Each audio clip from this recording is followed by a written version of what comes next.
Jamaica reported its first COVID-19 case in March of 2020. And as we know it, things, of course, were never the same again. And suddenly new concepts started to emerge and come to the fore.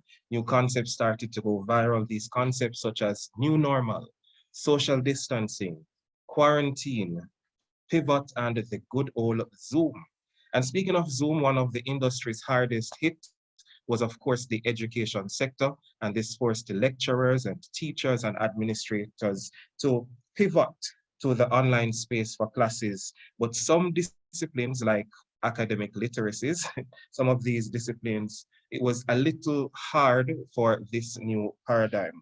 But guess what, ladies and gentlemen, we are still here, we are surviving, and we have survived, and most of us in this space have been forced to adapt to this new normal. Even though the restrictions have dissipated somewhat, we are still seeing that teaching via the online platform is somewhat of a standard operating procedure. So here we are, ladies and gentlemen, to reflect and to unpack some of the issues relating to this new unique mode of delivery. That's the online platform. Good afternoon, everyone, and we do apologize for the late start. My name is Rolando Smith, and this is the Language Teaching and Research Center's Issues in Language Forum. We have recognized that this is the perfect time for us to evaluate and do some analysis on our approach to the delivery of online classes, particularly for academic literacies. Joining me this evening, we have a distinguished, yes, good afternoon, Joanne. We have a distinguished panel of individuals, and they'll be assisting us in identifying potential threats and opportunities that, of course, the online environment presents. But before we get into the panel discussion, I know that's what you're eager to see. That's the main attraction. I'm going to be handing over at this time to Dr. Warwick Latibodiere, who is the director of the Language Teaching and Research Center, and he's going to be bringing us some greetings and some opening remarks at this time. Language is our hemispheric vehicle of communication. It is that element which language is that in one sense distinguishes humans from other species. Ladies and gentlemen, all protocols observed. Not only is a complex oral and written structure aligned to human language, but within that complexity arises a plethora of issues. The Language Teaching and Research Center is that arm of the university that seeks to capture inter alia issues in language that are current, topical, with a view to further ventilating these issues that may help to promote greater awareness and also may assist in helping to shape policies at the university and even at the national level discussions. The world, as we learned, was thrown in a state of malaise with the onset of COVID-19 that has required many to shape up or ship out. In the face of this catastrophic juggernaut, the University of Technology mobilized its team to adapt by going online in the dissemination of its modules. After 2 years, what can we say? Especially read the language-based modules, the academic literacies. What are the strengths and weaknesses going online? Should online be here to stay? These are some of the issues that will be delineated by our panelists. These panelists comprise persons from the University of Technology, the University of the West Indies, and Edna Manley College of the Visual and Performing Arts. We're happy when the panelists are not just UTech staff members alone, such that institutional camaraderie can be facilitated and we can engage similar players and get a feel of what the playing field is like in their territory. We're happy also for the first time in our Issues in Language to invite a student since the very issues that we're talking about impact these ones, and we'd love to hear their voice importantly in the scheme of things. We're happy to continue with the issues in language discussion, which began under Dr. Harold McDermott when he was director of the Language Teaching and Research Center 2013 to 15. A very great move indeed. This event is generally held in consecutive years with the Patois debates. So in its next iteration, which would be 2024, but who to tell? We may just have another iteration of issues in language next year along with the Patois debate. We're using this opportunity to extend a warm welcome to all, and we're indeed looking forward to an engaging and enlightening discussion on a current and indeed topical issue. A warm welcome again to everyone.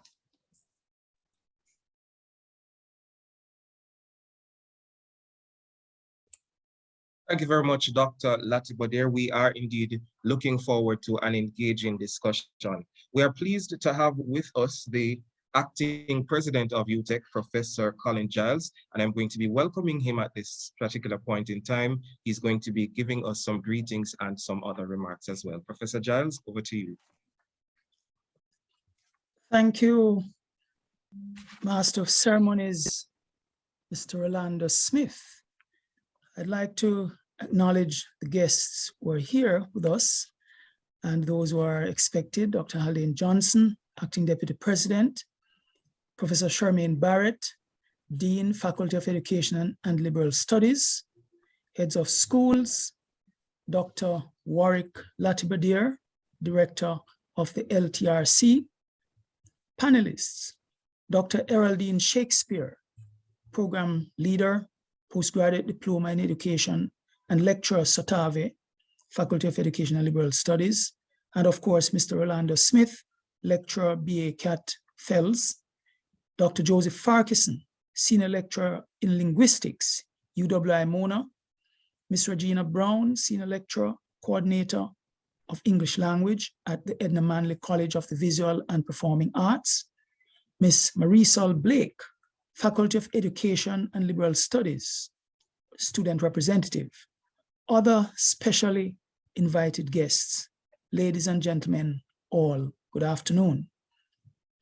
Let me start by commending the Faculty of Education and Liberal Studies through its Language Teaching and Research Center, LTRC, for conceptualizing and hosting this forum on the important topic of teaching academic literacies in an online environment.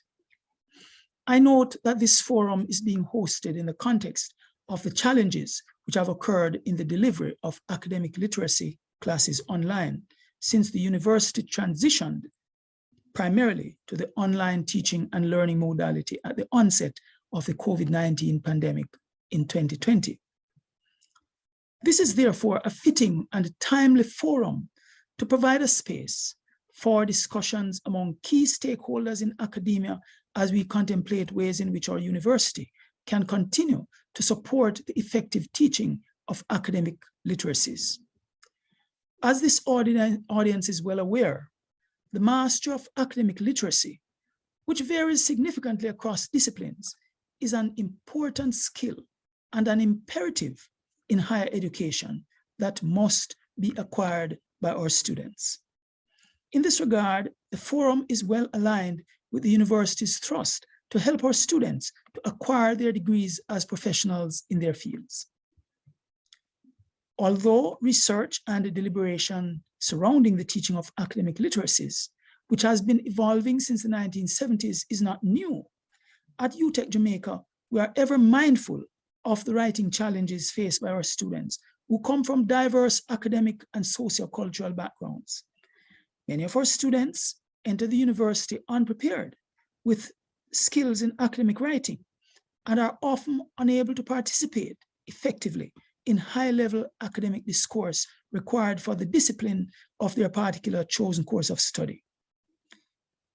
It is stemming from these challenges that the university has introduced a number of interventions over the years in support of student development in language proficiency and improving overall learning outcomes. Among these initiatives that we have developed, I would mention two. We have the introduction of the English language proficiency test, which is designed to identify incoming students who need further help in written English before they are permitted to take the university level communication modules, Academic Writing 1 and Academic Writing 2. And secondly, we have the establishment of the Language Training Center, LTRC, currently headed by Dr. Warwick Latibadir, which is responsible for language teaching and academic literacies to all colleges and faculties at UTech Jamaica. I would like to recognize for a moment the pioneering work of Mrs. Pamela Kelly, who created the precursor of the LTRC, the Self-Access Center, in 1999. The center was originally established to provide personalized assistance to students in helping them to gain confidence in expressing themselves in academic writing. As this university and other institutions of higher learning across the world continue to provide educational services via blended face-to-face and online modalities, it is good that the Faculty of Education and Liberal Studies is at this time evaluating the strengths, weaknesses, opportunities, and threats posed by the online approach to the teaching of academic literacies. The online environments offer many advantages as a teaching and learning tool with the limitless opportunities of the platform for placement of resources that can be accessed anywhere and at any time, and so remain available for continuous reference and independent study by our students. And I should say that the University of Technology Jamaica is committed to continuing online learning because, as you would be aware, before the COVID-19 pandemic, we sought diligently to increase our offerings in the online space. But of course, with the coming on of COVID-19, that has accelerated our efforts. And so many of our courses today are being offered in the online space. And as we look to going back to face-to-face more significantly soon with the lifting of the disaster risk management orders, we expect that we will continue offering online modules as this offers many opportunities far and wide for persons who, for various reasons, are not able to access the physical bounds of our campus. And so it is very important that we have discussions like this to prepare our students and our facilitators and to engage in discussions that will serve to enrich our offerings and our approaches to offering academic literacy in the online space. But as this audience is well aware, the effectiveness of these approaches will be dependent on many variables, such as access to funding associated with the cost of acquisition of appropriate ICT infrastructure and software solutions. I look forward to the discussions that will unearth some of the gaps that will inform our future curriculum approaches to adequately support our students with navigating the literacy practices of their specific disciplines of study.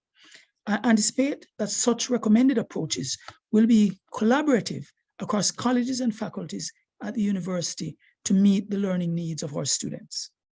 So on that note, we welcome today's discussion on different approaches that may be applied in our context here at UTech Jamaica.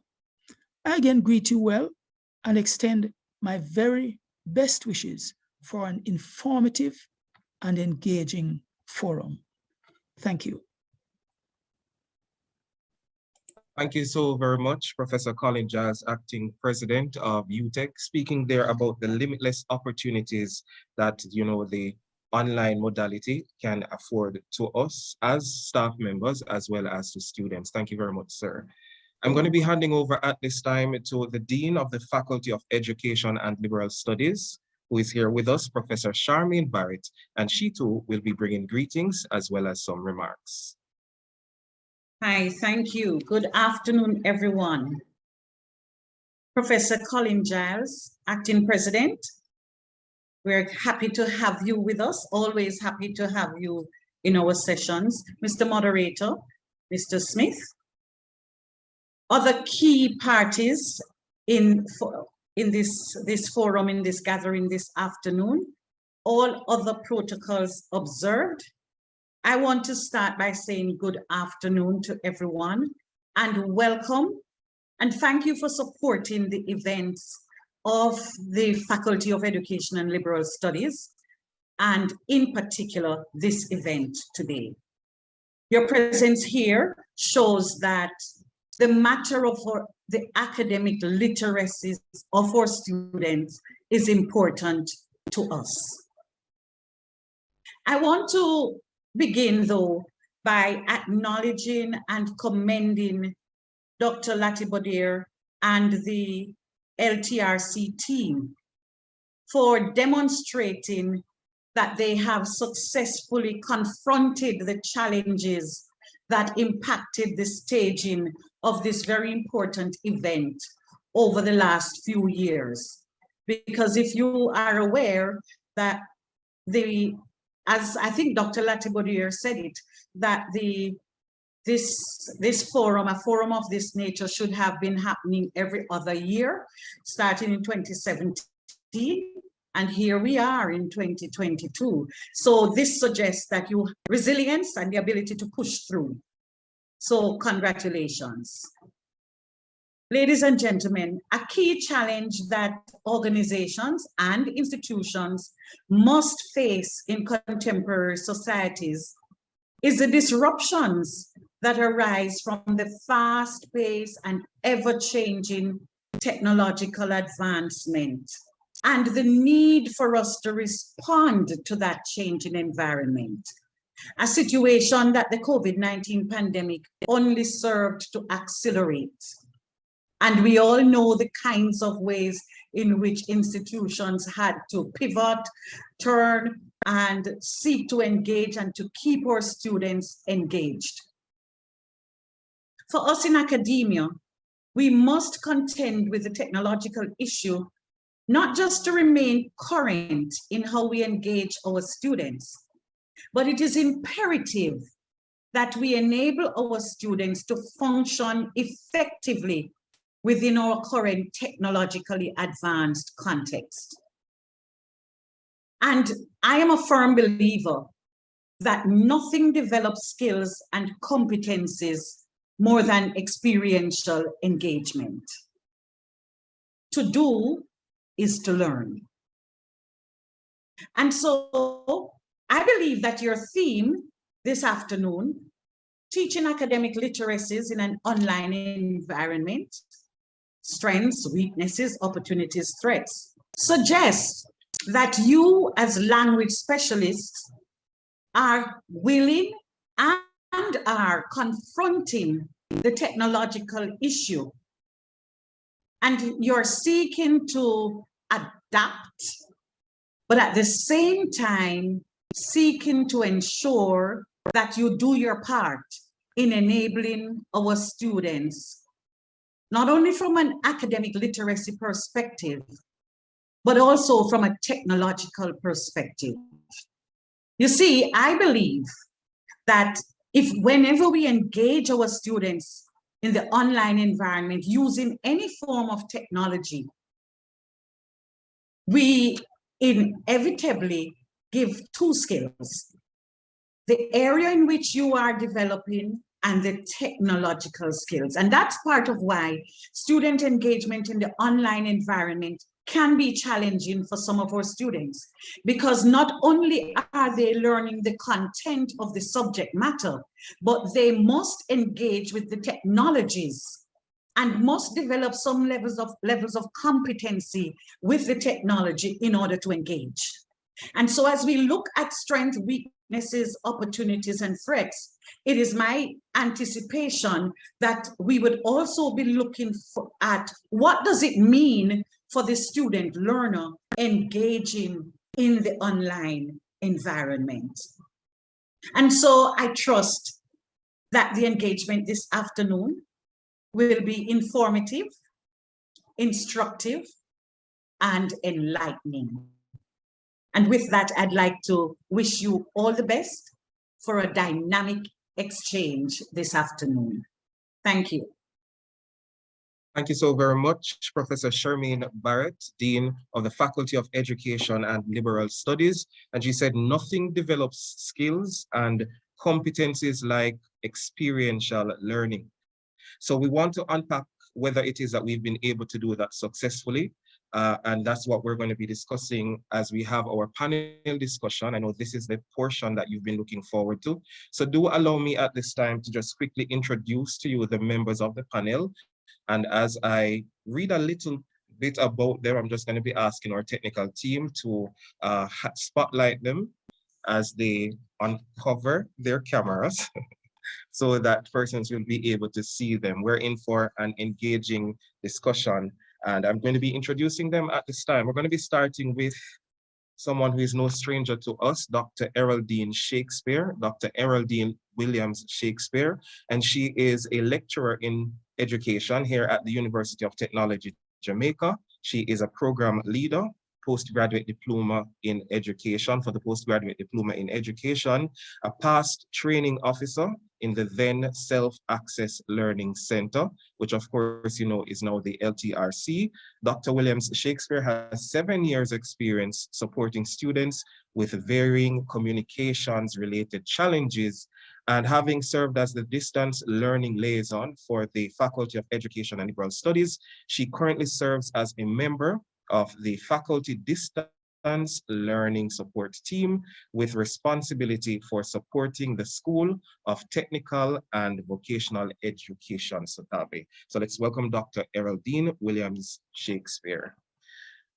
Our next panelist lives up to the mantra, God's will, not mine. She is Miss Marisol Blake. And Marisol did that and fulfilled God's will for her life to impact others. She currently serves as the Faculty of Education and Liberal Studies representative for the University of Technology, Jamaica Students Union.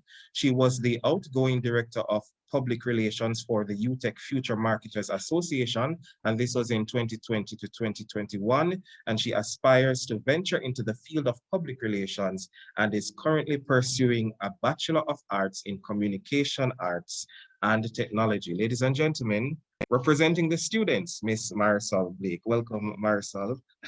Dr. Joseph T. Farquharson is a senior lecturer in linguistics in the Department of Language, Linguistics and Philosophy at the Mona campus of the University of the West Indies and coordinator of the Jamaica Language Unit. He has taught academic literacy courses at the University of Technology, Jamaica, and at the University of the Commonwealth Caribbean, UCC. Dr. Farquharson's research focuses on Caribbean Englishes and English-related Creoles. Welcome, Dr. Farquharson. Good to have you.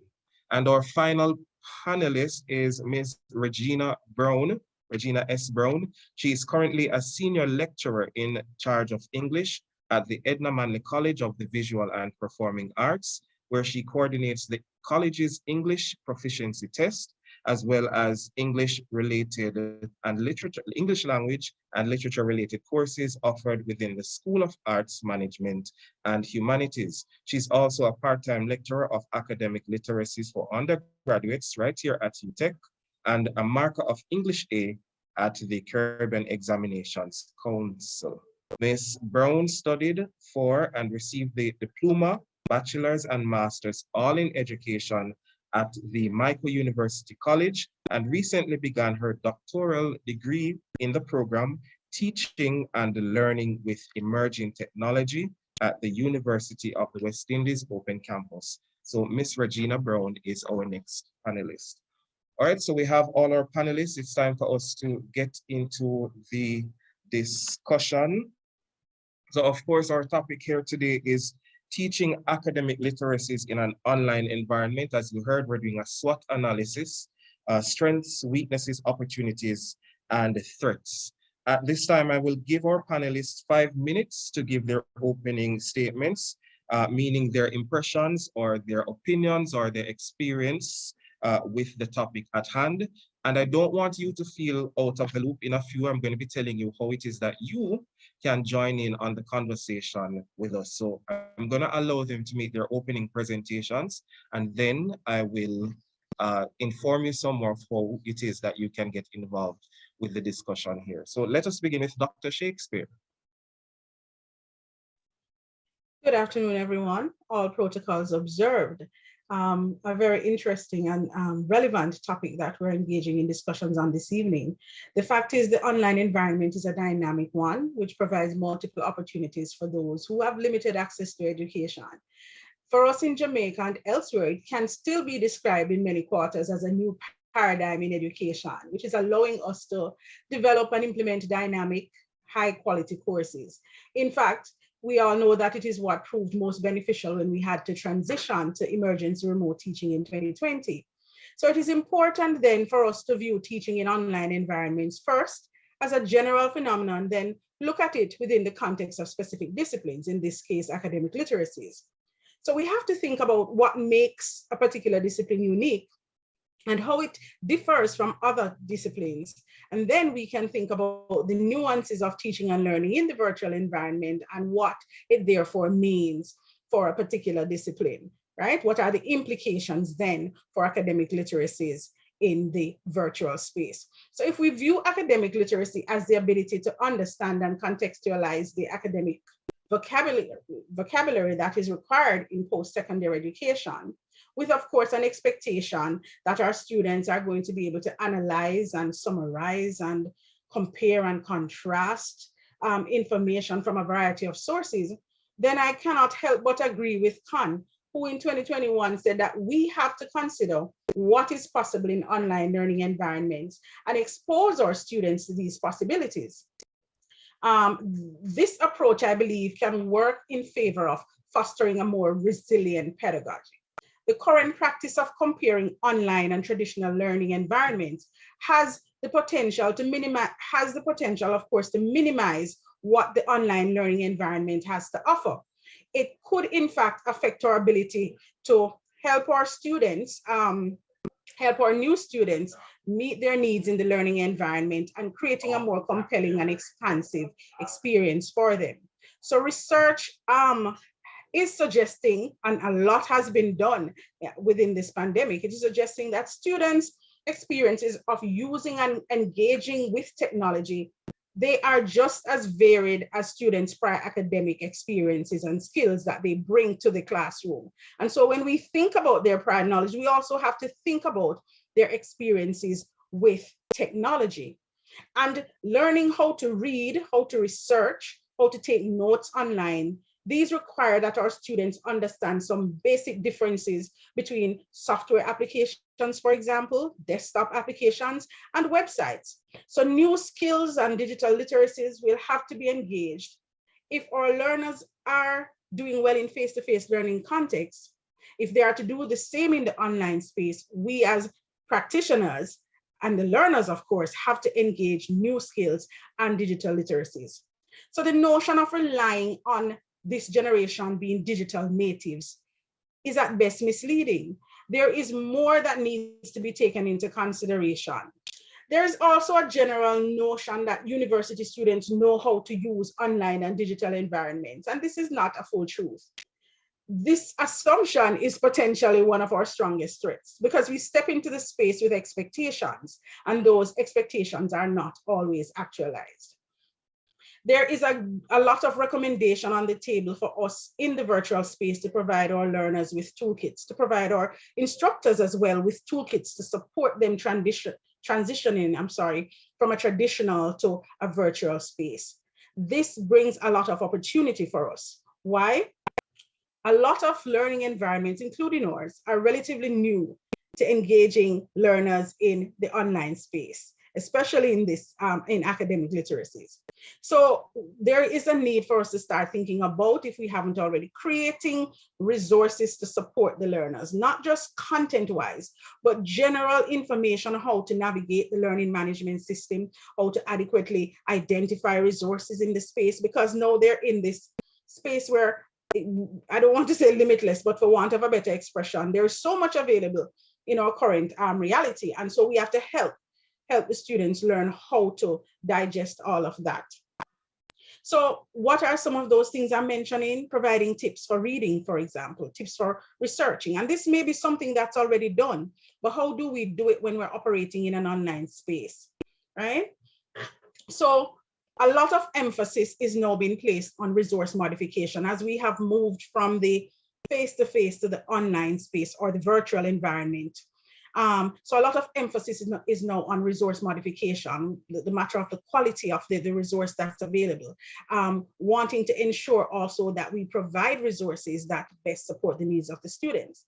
And while there is research to suggest that some students are finding it useful, some instructors are having difficulty deciding on what, for example, if you think about the recent 2021 Baker study, they used videos to help provide content to students, and the instructors were concerned about the length of the video and how it is being used. And so there's a need to ensure stakeholder readiness, the readiness of us as instructors, the readiness of our consumers, right? So generally, though, the benefits of the online environment, as I wrap up, if properly harnessed, could create a tremendous value for academic literacies. The reality of the information being accessible anywhere at any time and learners being able to work at their preferred pace is an added bonus. But I think the two key things I want to highlight is the opportunity for synergy.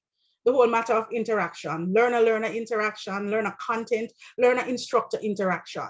That synergy that exists in a student-centered virtual classroom is potentially a very unique or one of the most unique traits that we will have to tap into to ensure success. And of course, communication is the highlight of academic literacies, right? And so enabling high quality dialogue, giving our students the opportunity to engage with each others is a major consideration.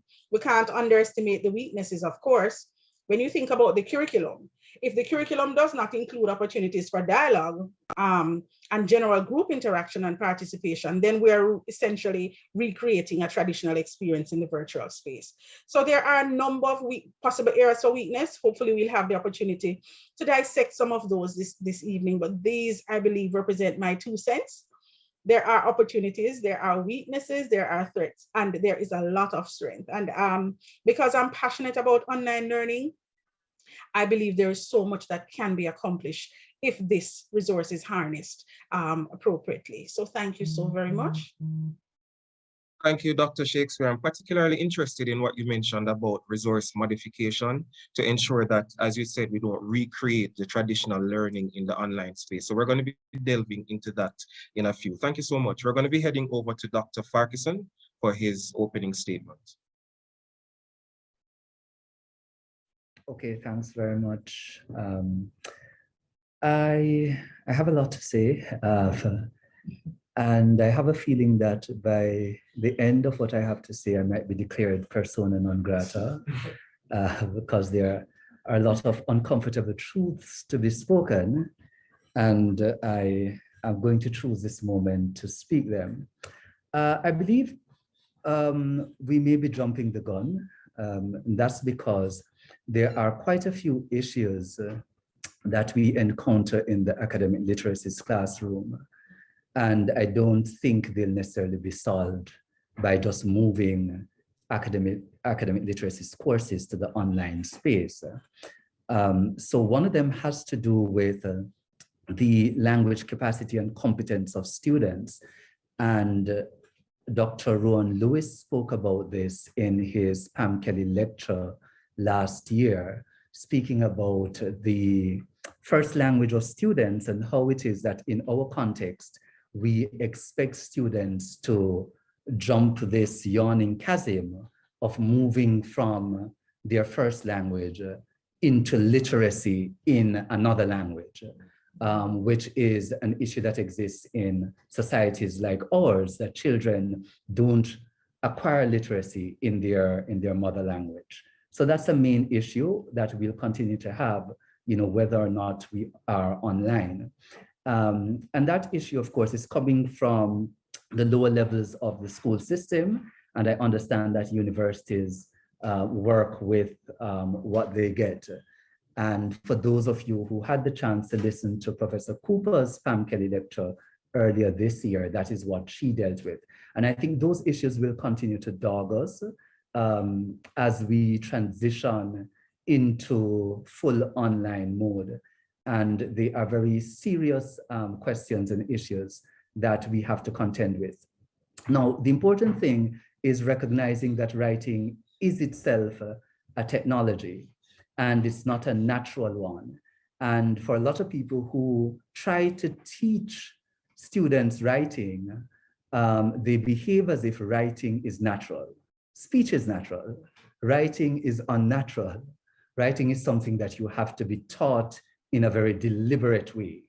And when you're being taught that new technology in a language that you do not control, that is bound to create additional problems. So I wanted to lead with that. I myself, I've taught academic literacies. In a way, I like the new fancy name, but the new fancy name reveals, I believe, some of the problems with the discipline. The very name academic literacies gives us away. And I wonder if it's really academic literacies that we need to pass on to our students. Now, the general argument is that students are joining a particular academic community or discourse community. But we have to ask ourselves, why is it that, you know, our engineers and or doctors and or economists, etc., need to be able to write essays? And I ask this, and this is a conversation I've been having with my colleagues for a very long time. Many of the people who teach academic literacies themselves do not write essays, you know, and certainly the journal articles that I write are not the same as the essays that I teach students to write in the classroom. So we have to ask ourselves to what end.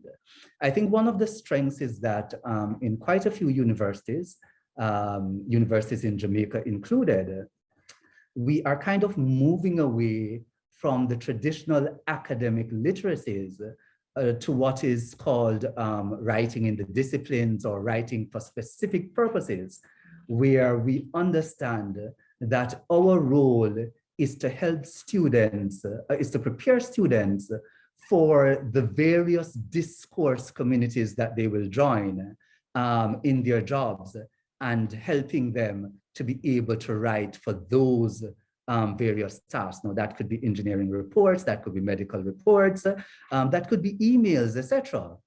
Now, that introduces another issue, and that is, so don't throw me out just yet.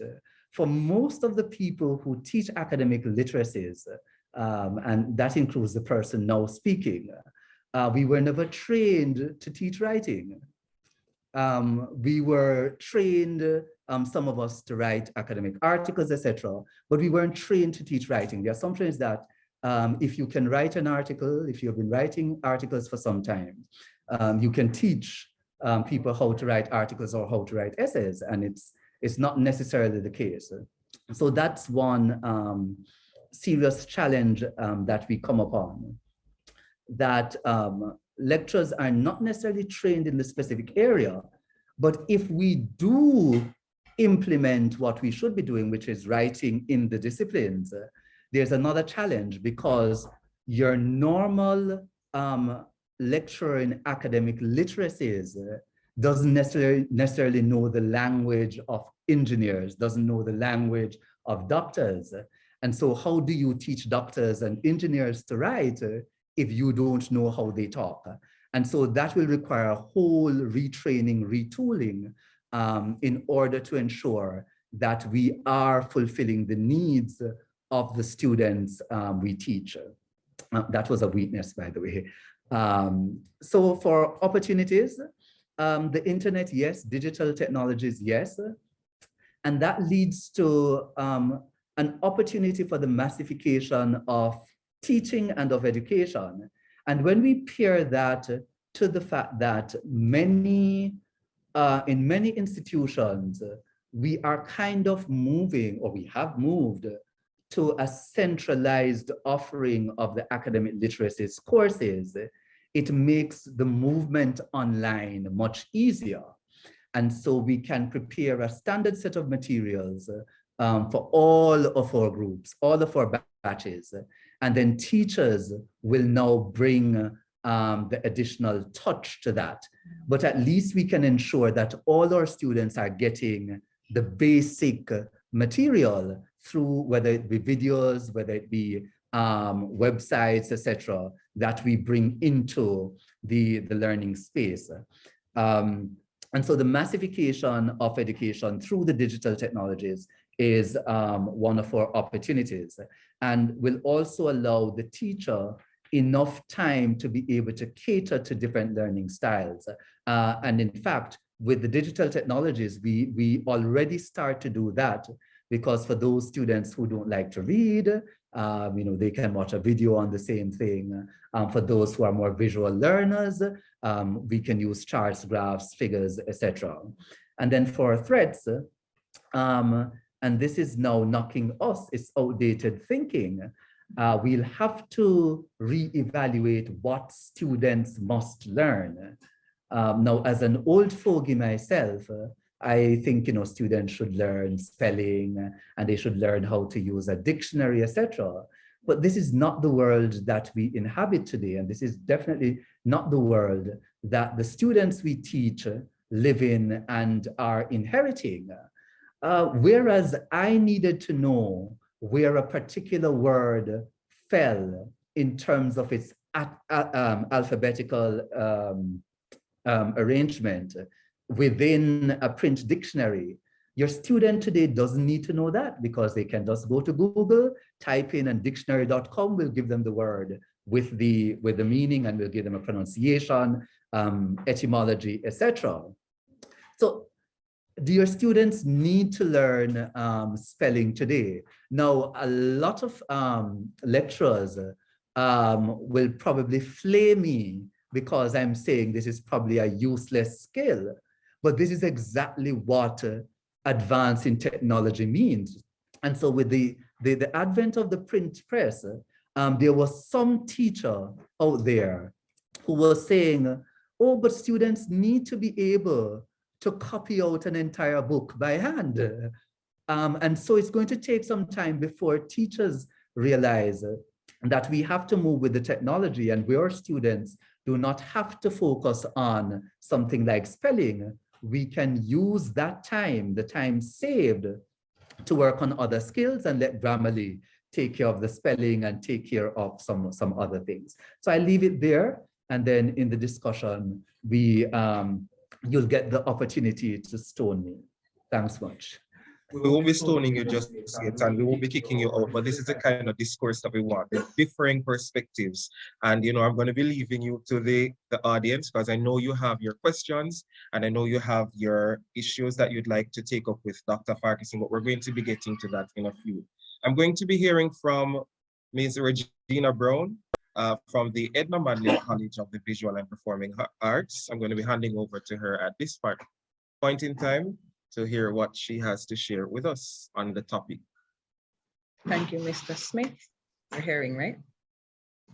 Yes. Because I'm having some problems with my, okay, Acting President, Professor Giles, moderator, fellow panelist, audience, good afternoon.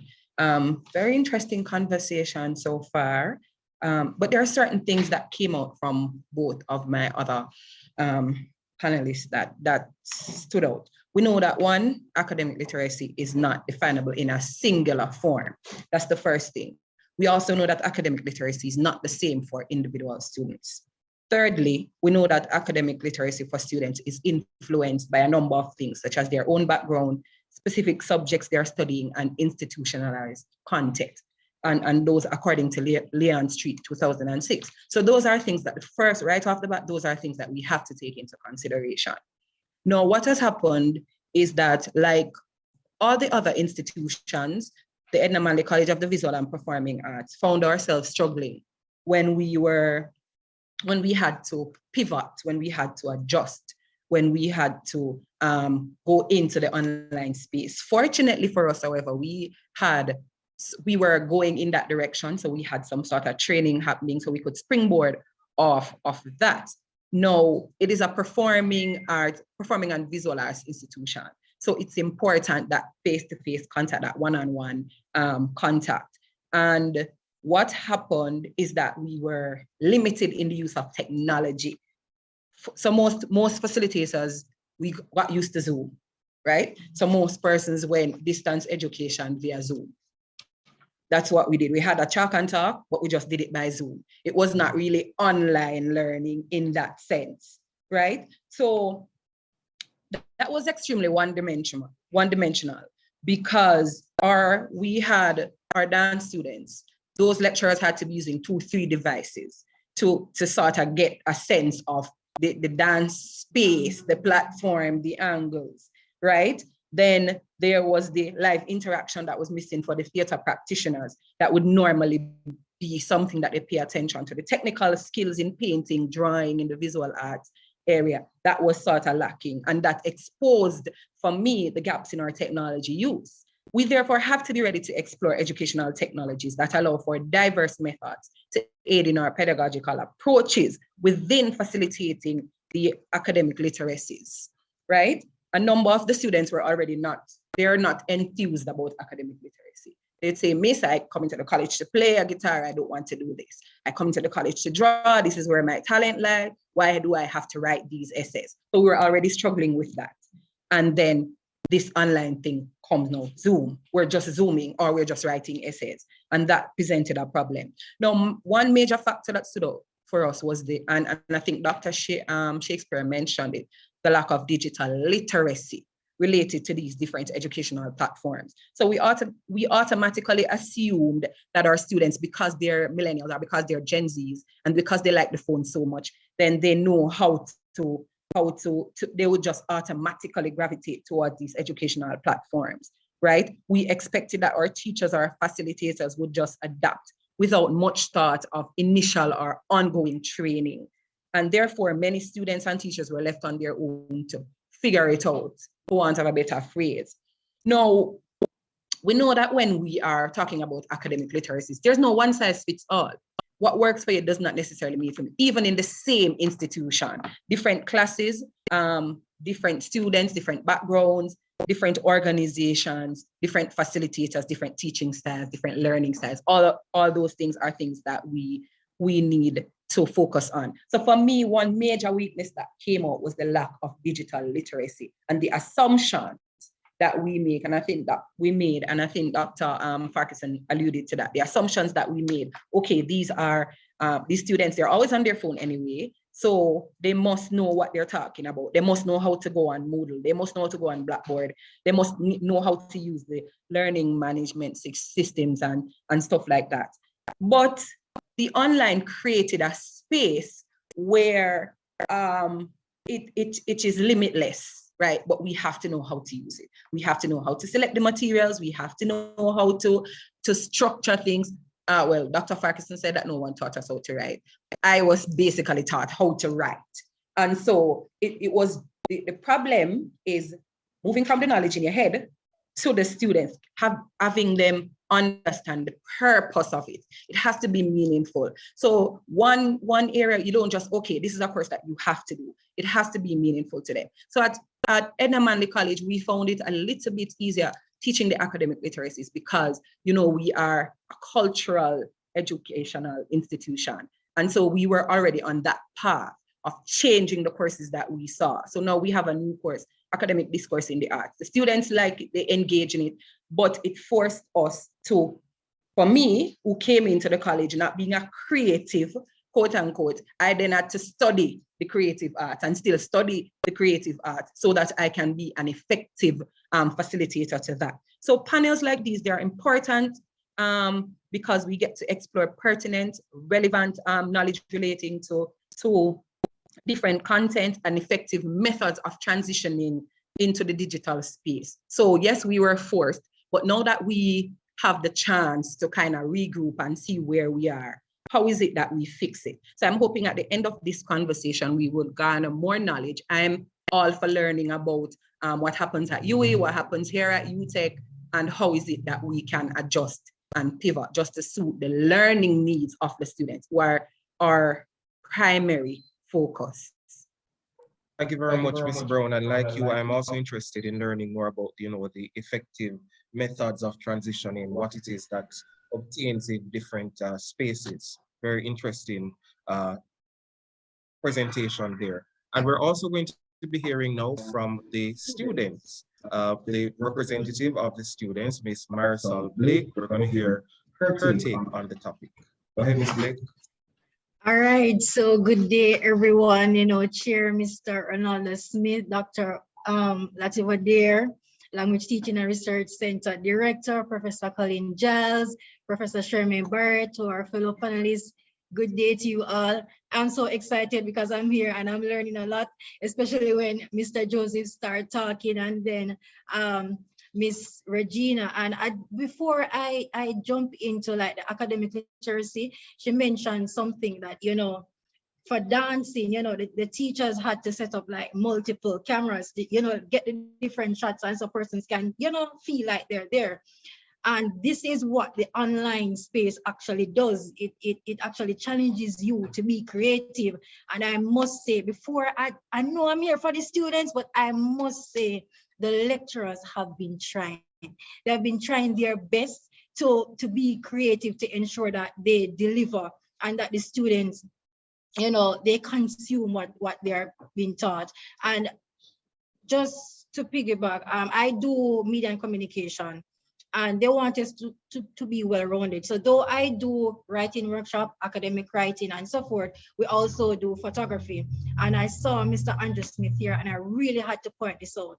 Did you know how many of us really thought that it was possible for photography to be taught online?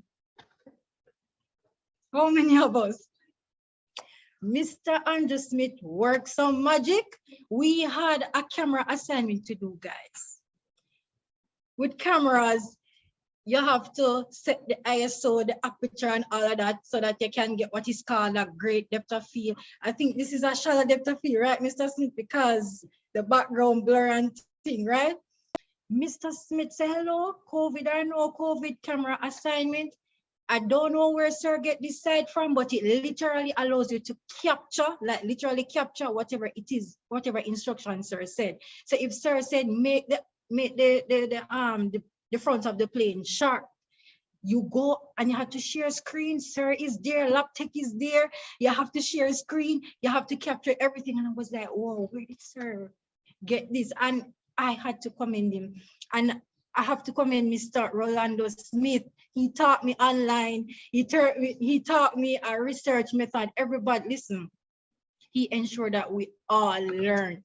And he came with his activities. And one thing with sir, when him start teaching research courses, them, him gonna make sure say you understand this is what he's going to do. He's going to teach and then he's going to test you. I remember him calling me and said, boy, sir, that I really don't. It was hard for me to kind of explain certain things, but he was so patient. And I just really have to let it know that the lecturers are really trying. And I'm telling you, see, in Mr. Rolando Smith class, I remember vividly, it was a small group of us, but we got a really, really good grade. I am not good with writing, contrary to Papa belief. I am not good with it. The research thing isn't my thing. And then now I'm on this online space, I'm like, all right, how this I go now? But I'm telling you, Mr. Smith did his thing and we got really good grades. So no for the meat of the matter, guys. All right, so I am actually here to present some data. So like I did a sample with students. And just to note, the Language Teaching and Research Center, for students who are here, you do your academic writing 1, you do your academic writing 2. This is the unit within FELS that actually offers this, right? Now, we have a school by the name of School of Business Administration. Now, recently they had to adjust or adapt to a change. So, all right, so academic writing 1 and academic writing 2, they're general modules. So whether you study engineering, whether you do pharmacy, you have to do it, right? And as you know, Mr. Joseph was saying, people are like, but me do engineering, what me need to do this for? So that is another thing. And then the online coming now, and it is a challenge. No, as I was saying, so the sober students, right? They had to adopt this change. So they're no longer doing academic writing 1 and 2. They're doing academic literacy for undergraduate and business communication for professional. So what I did, and the thing about it is that this is relevantly new for them. And when I saw that the Language Teaching Research Center is actually doing something like this for me to assess and do the SWOT analysis, I was like, great, this is a great opportunity, because as I said, it's new for them. And so I had reached out to the Western chairperson for UTEC, right? Because you guys know that we're at West, right? I reached out to her, and she was saying that, you know, that to be honest, these modules are actually, they can be done online. It's all right online, but you know what she said to me? She said that the lecturers, they are not what you would call it now, digitally literate, and so it actually hinders the experience. And when I asked her to explain further, she was saying that, you know, certain glitches, and you know, it kind of throw off persons and all of that. So that is also another thing, this digital literacy thing. But here's what the statistics say when I did my sample. No, the strengths, no, 86.2%, the strength with, you know, offering academic literacies online. No, 86.2% of students saying a strength is the flexibility of being able to join anywhere you are in the world. So no, you can be in Ukraine, you can be in US, and you're able to log on into class. And the opportunity to get access to class recordings if you didn't understand what was taught, or if you missed class. So especially with the writing courses, you know, I know that persons were saying to me that it can be a bit hectic and so forth. And so they're actually grateful, because, you know, when it was face-to-face, if it is that you are going to a class and you missed it, chances are you would have to ask a friend. There's no way you're going to put the lecture and say, Miss, what did you teach us today again? But because of this online space, you know, I know that there are cons, but there are also pros. Because of this online space, no, you can be able to go back to those recordings and see what your lecturer had said. No, to move on to the weaknesses, no, majority of students said that the connectivity issues did not beat them bad. So this is 72.4% of persons. And then unavailability of a device to attend classes.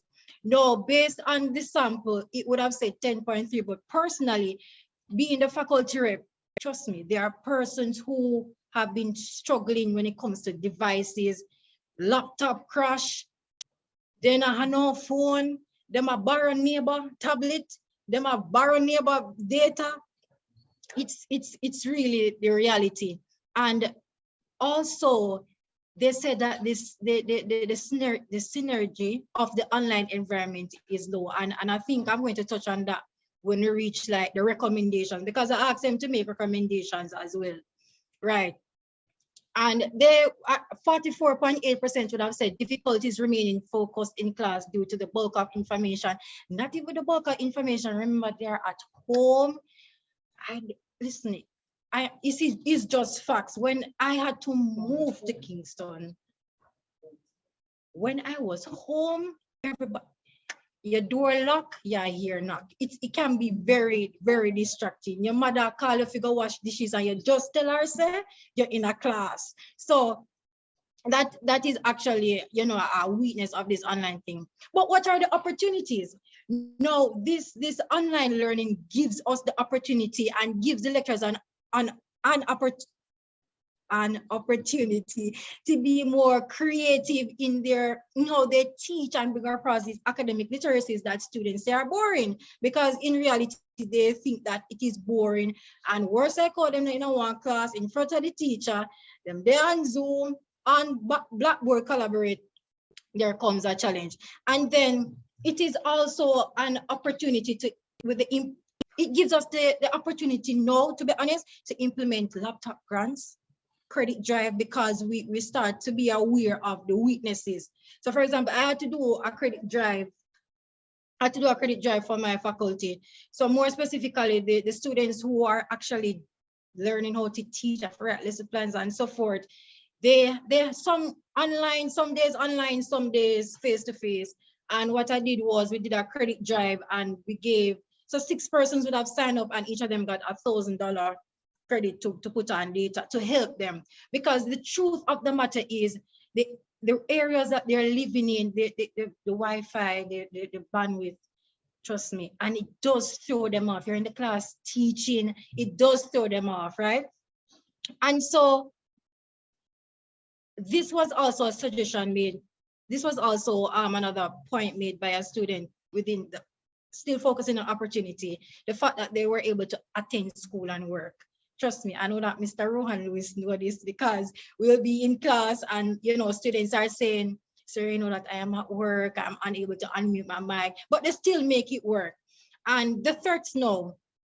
So 75.9% say that students are unable to apply what was being taught in online modality. And 41.4% said that poor performance of students due to lack of access to resources, which can be not because it's not available, but it can be because of, you know, as I was stating earlier, connectivity issues and so forth, that it can affect the performance level. Since we're at UTech, the performance level at UTech, right? And yeah, and another student made another comment about computer illiteracy of lecturers. And that goes back to what the Western chairperson was explaining to me, that she believes, she was speaking specifically to ALU and the business communication for professionals, because I wanted to know how students are actually adapting. They are quite fine based on what the sample, but it's just not like the delivery of content. And this leads me to the recommendations that students made. So they're saying that one recommendation is, so majority of them are saying to be creative. A student said that they can use like game elements. I know lecture, like I think Mr. Shepherd does that as well. Like, you know, give activities. You have different sites that you can go on.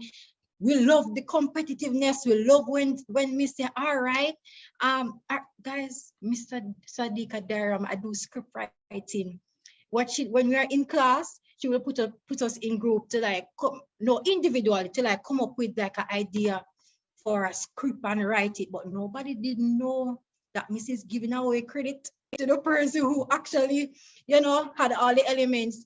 So you see, when Miss did that, even me myself say, all right, next class, me I come ready, me I read up this, and I say it actually does motivate students, I'm telling you. So activities, and you know, some students are saying that well, they're saying that give less graded pieces and focus more and focus more on what is to be taught. All right, so they're saying that because of the bulk of the content, they believe as though the lecturers are rushing to finish the slides, the points on the slides, and not really wondering if the students are actually taking it in, if they understand and so forth. So they actually are suggesting that if we could actually, I see someone saying, yes, actually, you know, take it so, because, you know, we know say you want to finish the syllabus and so forth. And in truth and in fact, sometimes you will be in class and say students understand, even though that's onus is on the student, and they say yes, and they really do not. So that's another thing, you know, like trying to not rush. And there are students who, all right, so there are students who actually, like for myself, I'm not going to say I'm a slow learner because I'm not a slow learner. I just don't know how to put it. But but I'm the type of person where you have to take your time, especially when it comes to information. I have to be writing down things. And funny enough, somebody said that because they have students who actually write so that they can remember. So they will say, oh, the teacher is going too fast and this and that. But I think that, to be honest, to eliminate all the frustration, as I was saying, the games and the activities, it will actually help. Actually, no teachers who give breaks, to be honest, especially the 3-hour class them. Give them a little water break and so forth, and that does help. So that's it for the recommendations. There would have been more, but I know that I am strapped for time. So yeah, that's it from me. Thank you very much, Miss Blake. And I know your lecturers are all impressed because this young lady actually went out and did some research. She, did her survey and she came with her facts, her statistics. We're so proud of you, Marisol.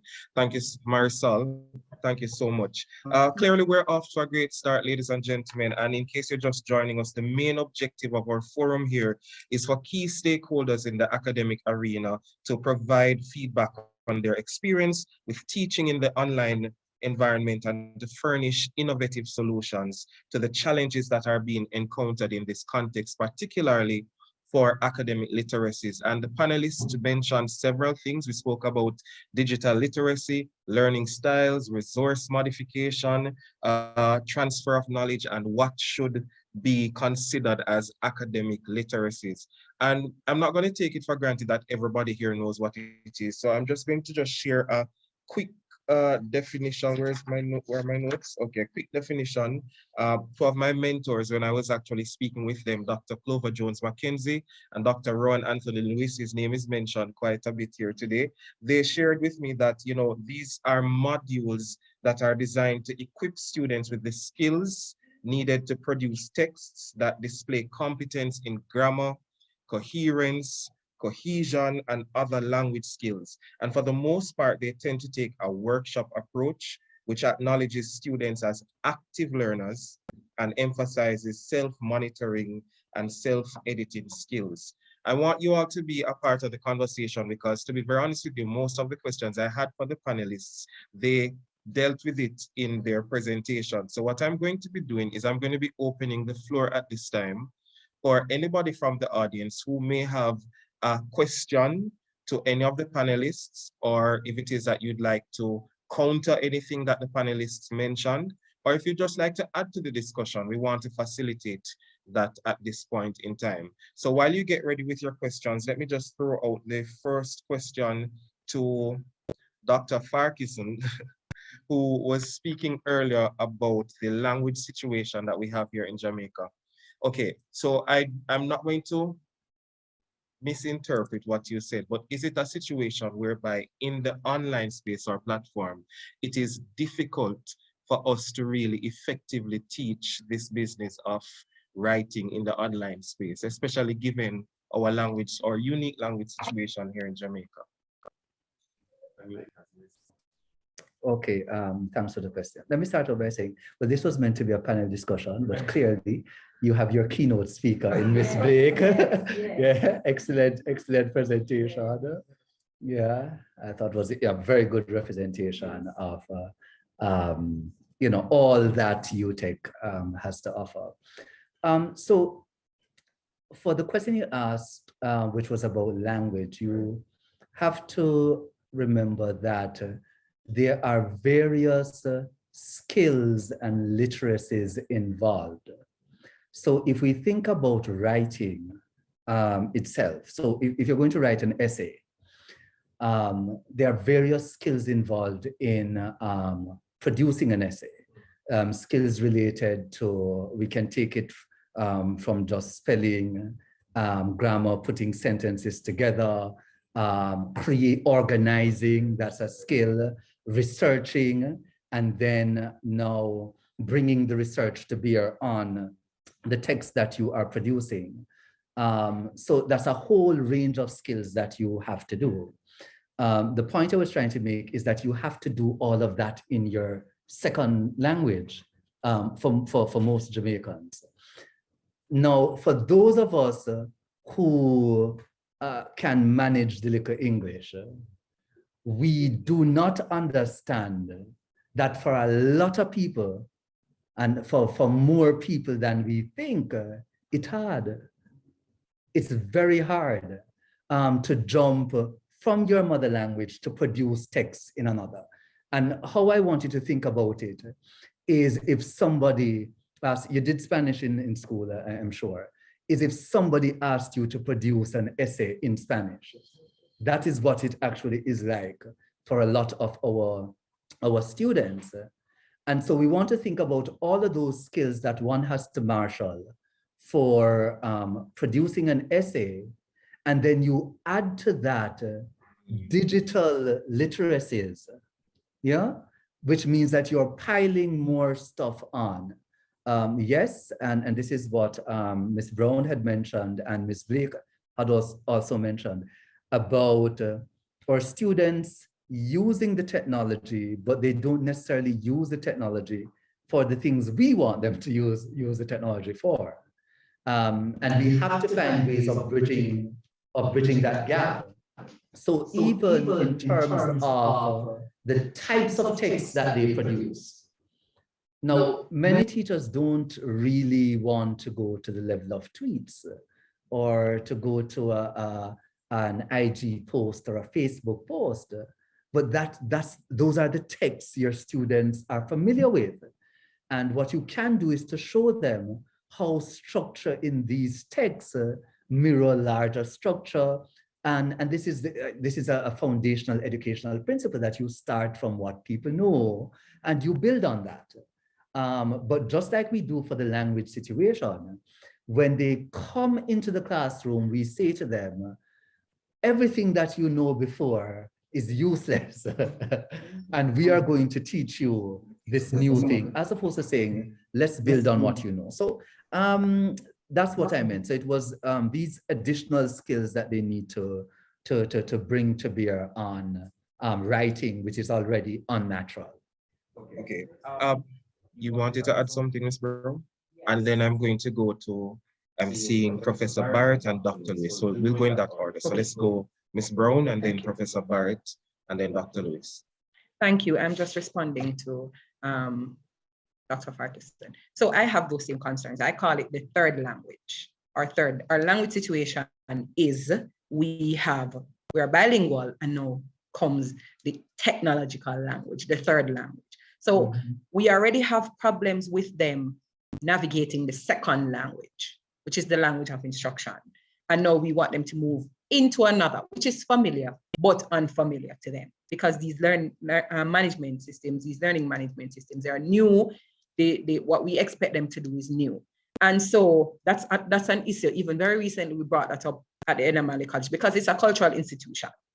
So the first language they're going to gravitate to is their mother language, right? And as being in that space, I don't want to say to them, and I have never said to them, well, we don't want you to use their language.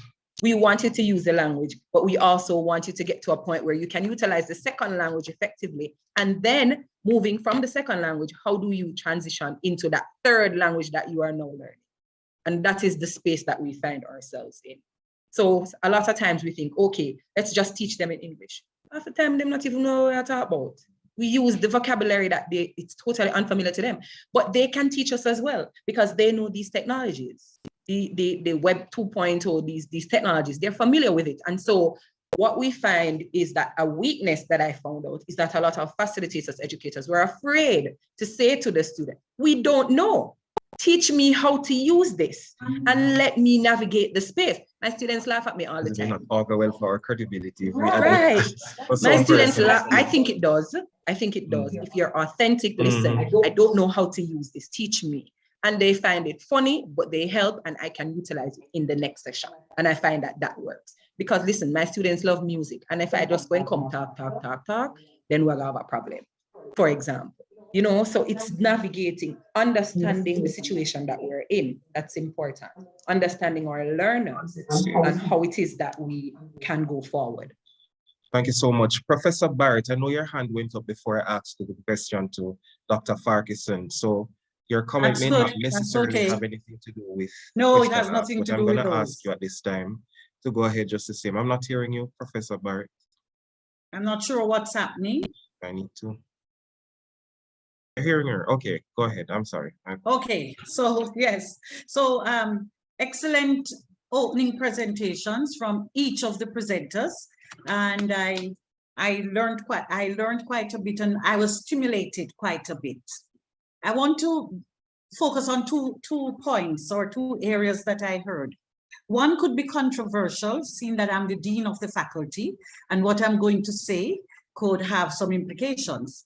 But I want to draw on, I think this came from Mr. Farquharson, the matter of writing in the disciplines I have always, and I continue to reflect on it, but I haven't had a discussion with my staff as yet around it, but I continue to reflect on it, and I see it happening. In the BA-CAT program, the students do not do academic writing. Why is that so? It's the same team that's delivering, but they saw that the students needed a focused kind of literacy. Let's put it that way. This SOBA has just now asked for something that's more focused. And I always feel that my teachers need a different kind of engagement. That's my view. So when he said about the importance about writing in the discipline, as a graduate of UTech, my writing courses was in my discipline. It was about how to write reports because I did mechanical. And that's what was taught to me out of the same unit. I learned how to use the language of the field that I was in. So I'm challenging all the persons on the platform with that kind of, what would that mean? And I have this statement that says sometimes the structure is the enemy of the effective, or that which is desired. Because now when the structure say we centralize, once you centralize, then the specializations become pushed out. And so it would be good to hear any feedback about how do we navigate that kind of environment? Because you see, writing in your content area, writing in your specialization also serves to make the experience more engaging, more relevant, and therefore more interesting. So I'd love to challenge us with that. The second thing is Dr. Eraldine said something about it, and others have said. And I had mentioned something in my opening greetings about it's a big thing for me. And that is the assumptions we make. I think that's what Eraldine said. We make assumptions about our students, and that they come ready. They might be used to the web tool, but they don't used to it for no teaching. In fact, some of them didn't even want it. I've heard students say to me, that is for my social engagement. I don't want you to teach me nothing using it, because when I open up my WhatsApp or open up this, I don't want to see no learning. No, they have learned, they have pivoted, and the WhatsApp is important. But the thing about students, listen to the challenge. We say that English is their second language. Then they have to be learning the digital literacy. So you're learning the language of instruction, you're learning the tool of instruction, and you're learning the content. Yet we only assess, for the most part, the content. And our engagement with the students, for me, across literacies and other subjects, the feedback I'm getting is that lecturers are not appreciating the socio-emotional stress of navigating those different literacies, in addition to what Marisol spoke about, their environment, the noisiness, the parent who is not understanding. How do we navigate that kind of thing? All right, opening up the floor to any of the panelists who would like to respond to that. And then stand by, Dr. Lewis, I'll call on you next. So anyone would like to respond to the sentiments offered by I'll respond to the dean? first question. Go ahead, Dr. Shakespeare. It is interesting that Professor Barrett mentioned the writing in the disciplines, because like her, I am a graduate of this School of Technical and Vocational Education. And I did as my undergraduate studies in business studies. And when I did communications, I did business communication and I did oral communication. And I did 4 or 5 different communication courses that prepared me to deliver orally in the classroom, to write, and to also help me with my content, because I was teaching business studies. And so that for me was important, and it really concretized what I got coming out of high school into college. And it has been something I advocated for even during my tenure in the Self-Access Center, advocated for the communication skills that are taught, the academic literacies that are taught to be relevant to this. In the same way we do reading in the content area, it has always been my view that we need to prepare people for their specific discipline. So that, having said that, the whole notion of us coming in with assumptions, it is, as I said, perhaps it is the greatest threat, and that is our assumptions of what the students should be able to do. And when you compound that with the fact that we are still emergency remote teaching, it further widens the divide, because much of what we've been doing is not consistent with good online practices. It is not at all consistent with quality standards in the virtual environment. We're really just being responsive based on the pandemic. And so as practitioners, many of us are not equipped, and therefore we can't in any real way help our students, and our technical support was not equipped to support us. And the technology, as you can see, is already, it is challenging. Just last night, I was discussing with my family, who have done 2 years already online, the fact that they were finally at the house putting up Wi-Fi, finally at the house. So you're depending on WhatsApp, you're depending on the phone service and the data.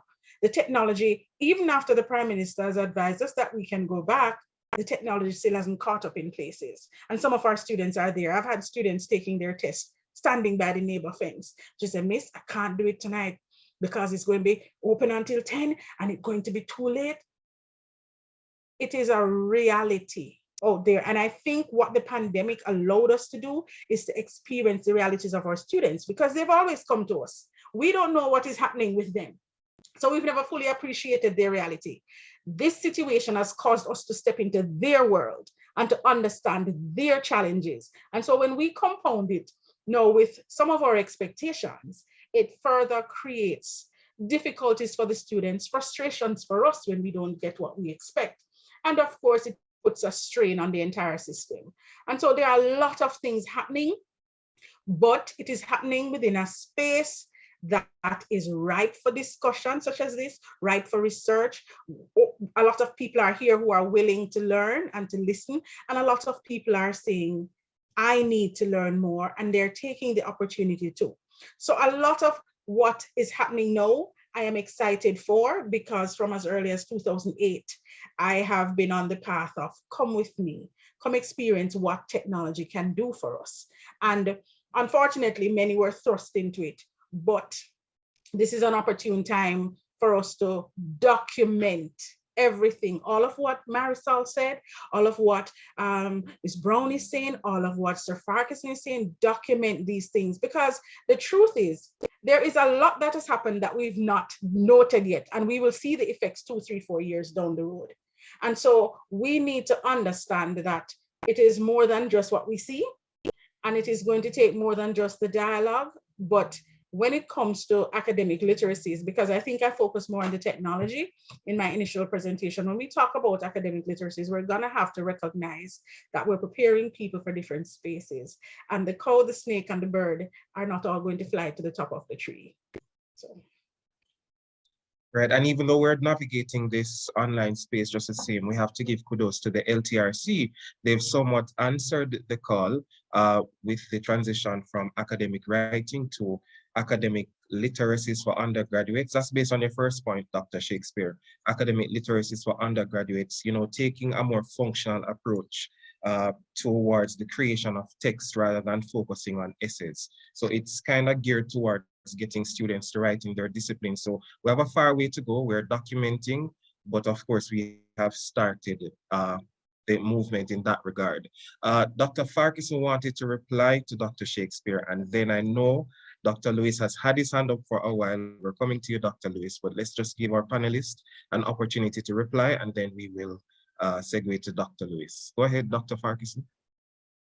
Thanks, moderator. It wasn't a reply to Dr. Shakespeare, but to the Dean's contribution, just to say, I agree with her. And this is why I spoke about us rethinking what students need to know. Because the people who grew up being familiar with essays think that everybody needs to know how to write essays. And for some strange reason, we don't think that everybody needs to know how to write a mechanical report. You know, if you need that sort of work done, you go and you pay your engineer to get it done. And so I would say if you need an essay done, you go and pay the BA CAT person to do that, or you go and pay a professional. So you learn to write within your particular area as an expert.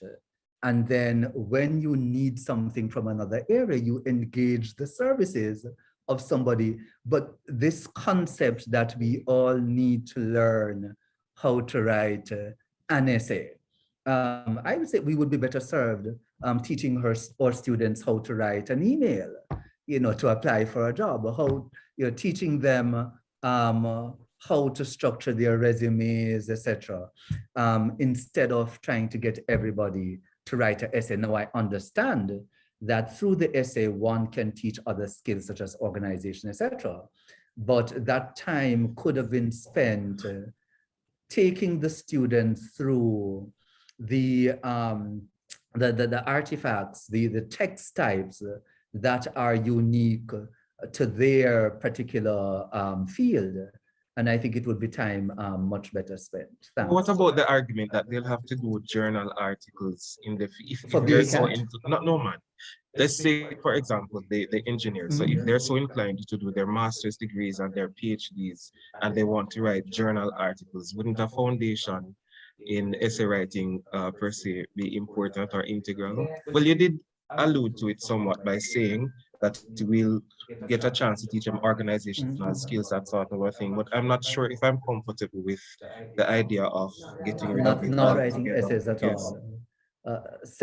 Spoken like an essay man. And I second. And sorry, I second. if I might just jump in that it's to me, All right, it would Dr. seem. Lewis. Oh, the dean. the dean. Yes, oh, to me, okay. I think, sorry to jump in, but I want to say on Mr. Farquharson's point and responding to Mr. Smith, that likewise, he said those who have been taught to write.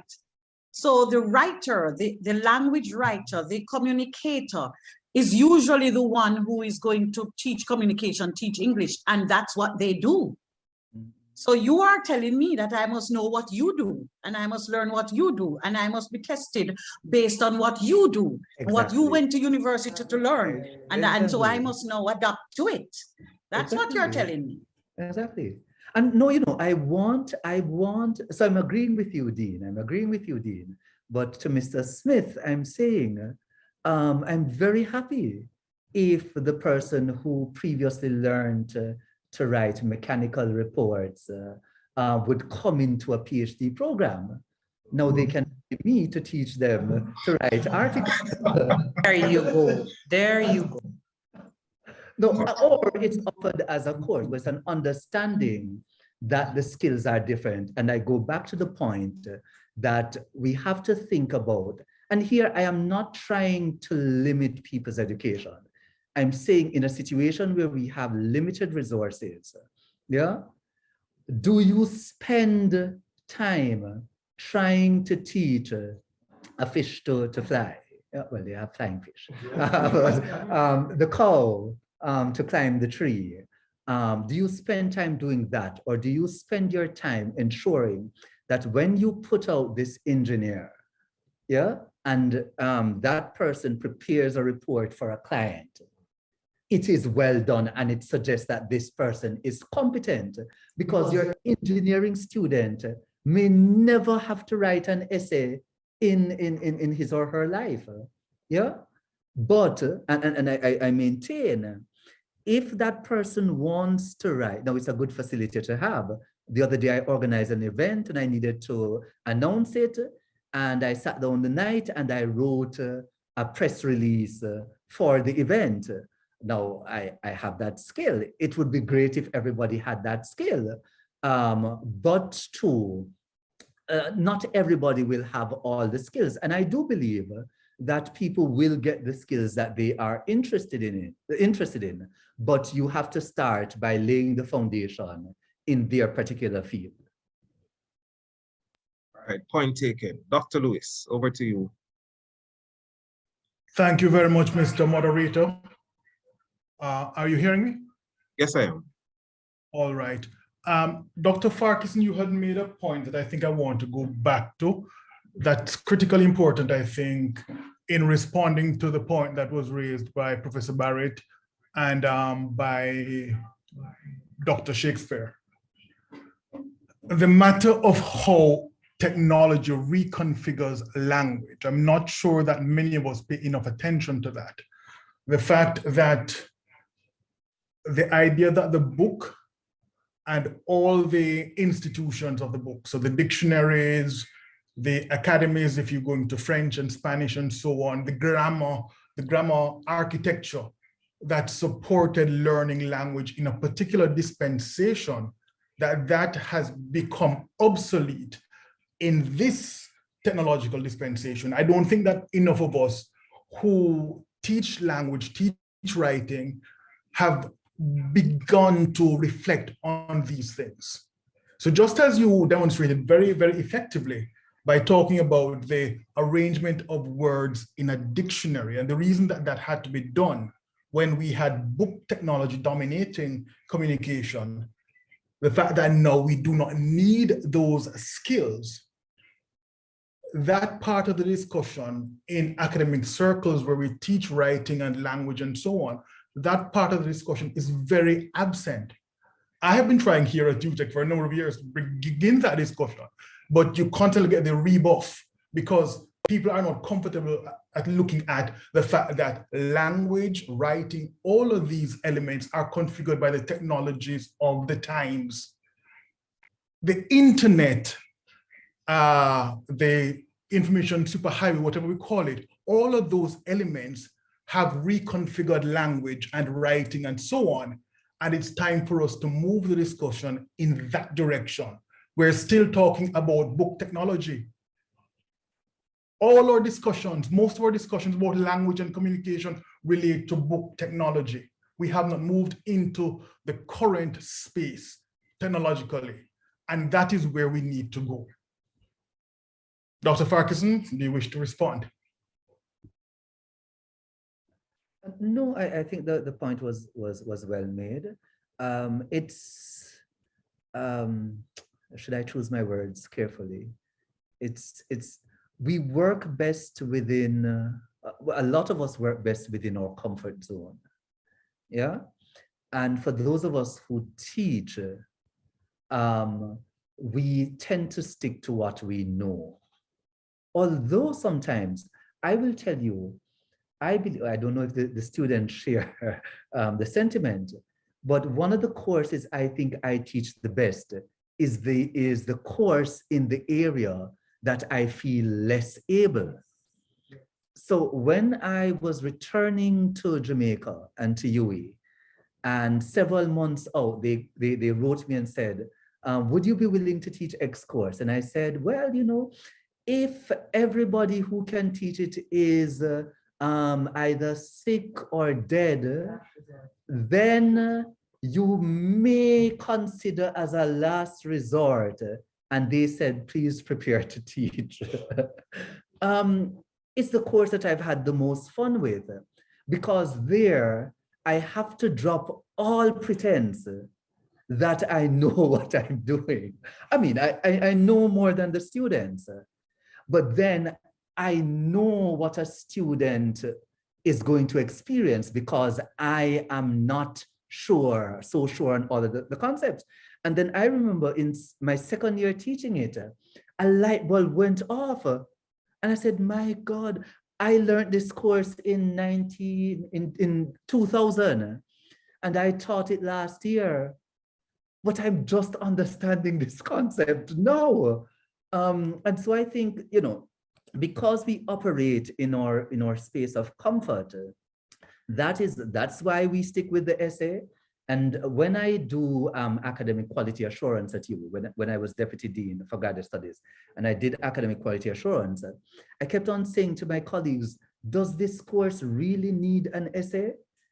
If it is a course that has to do with some sort of campaign or policy, why aren't the students preparing a draft policy? Why are they writing an essay? And then what you get is that they come back now with 3 pieces of assessment. They have to write an essay and they have to write a policy document. And I said, no, the policy document is enough because this course is about policy. So I think that's the main issue. You mentioned writing as technology and it reconfiguring how we think. And a lot of people, and good that we have the dean here and the acting president, because as we move into the online space, what we did for COVID-19 cannot be what we move forward with. Well, we all know that what we did for COVID-19 was remote teaching, and we should probably say emergency remote teaching.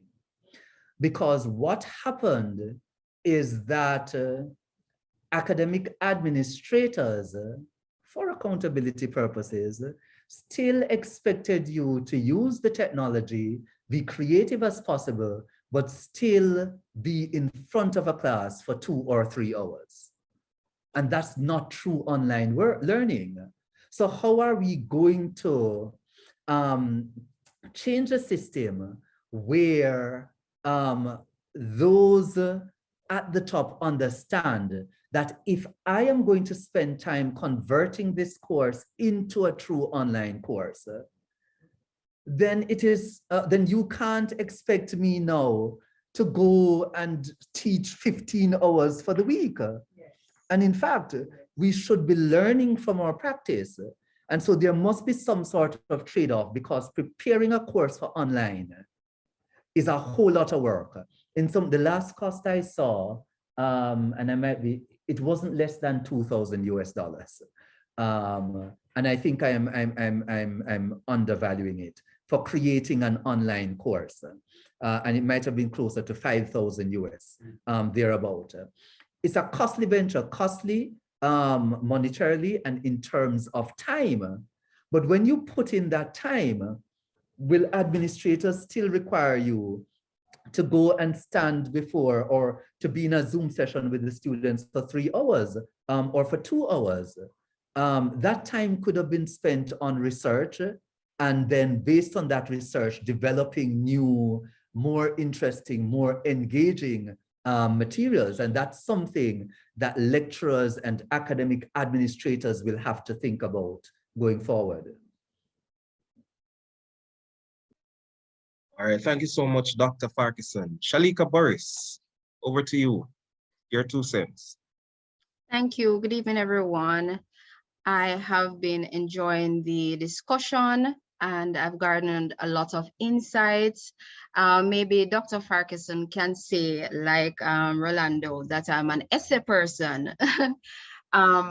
But I do understand, and what you've been saying really has a lot of merit in terms of, you know, the 21st century.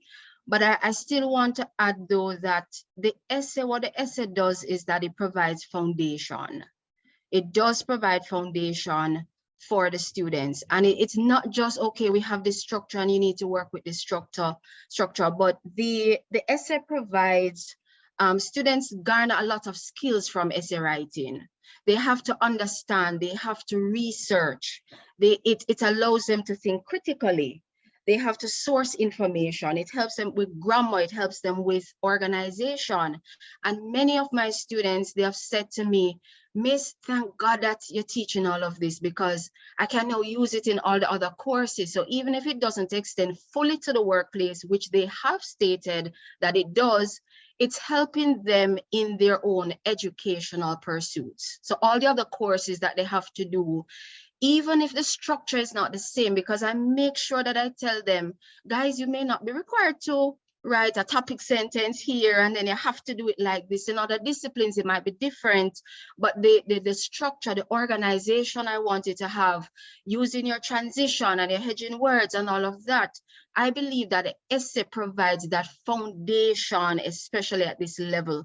So I think that if we are smart, we're not going to be too extreme, right? We're not going to eliminate the essay so much, but we try to have a balance and allow students to understand, or, you know, find ways, creative ways to incorporate what they do for their work and we also teach them that structure as well.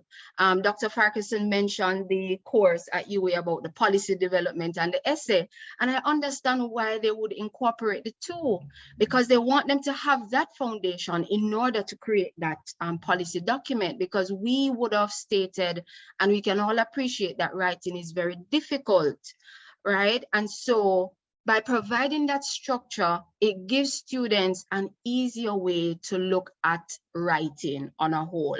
So I think that the essay does have merit, but I also agree that, you know, focusing on the essay too much on that structure and, you know, just requiring of the students, or you must have this and that without including other things, then that would be detrimental. But they do garner so many other skills from essay writing. And if we just include and teach them, okay, if we have nursing students, all right, how does that relate to writing? What will you do in that area? Talk to them about that.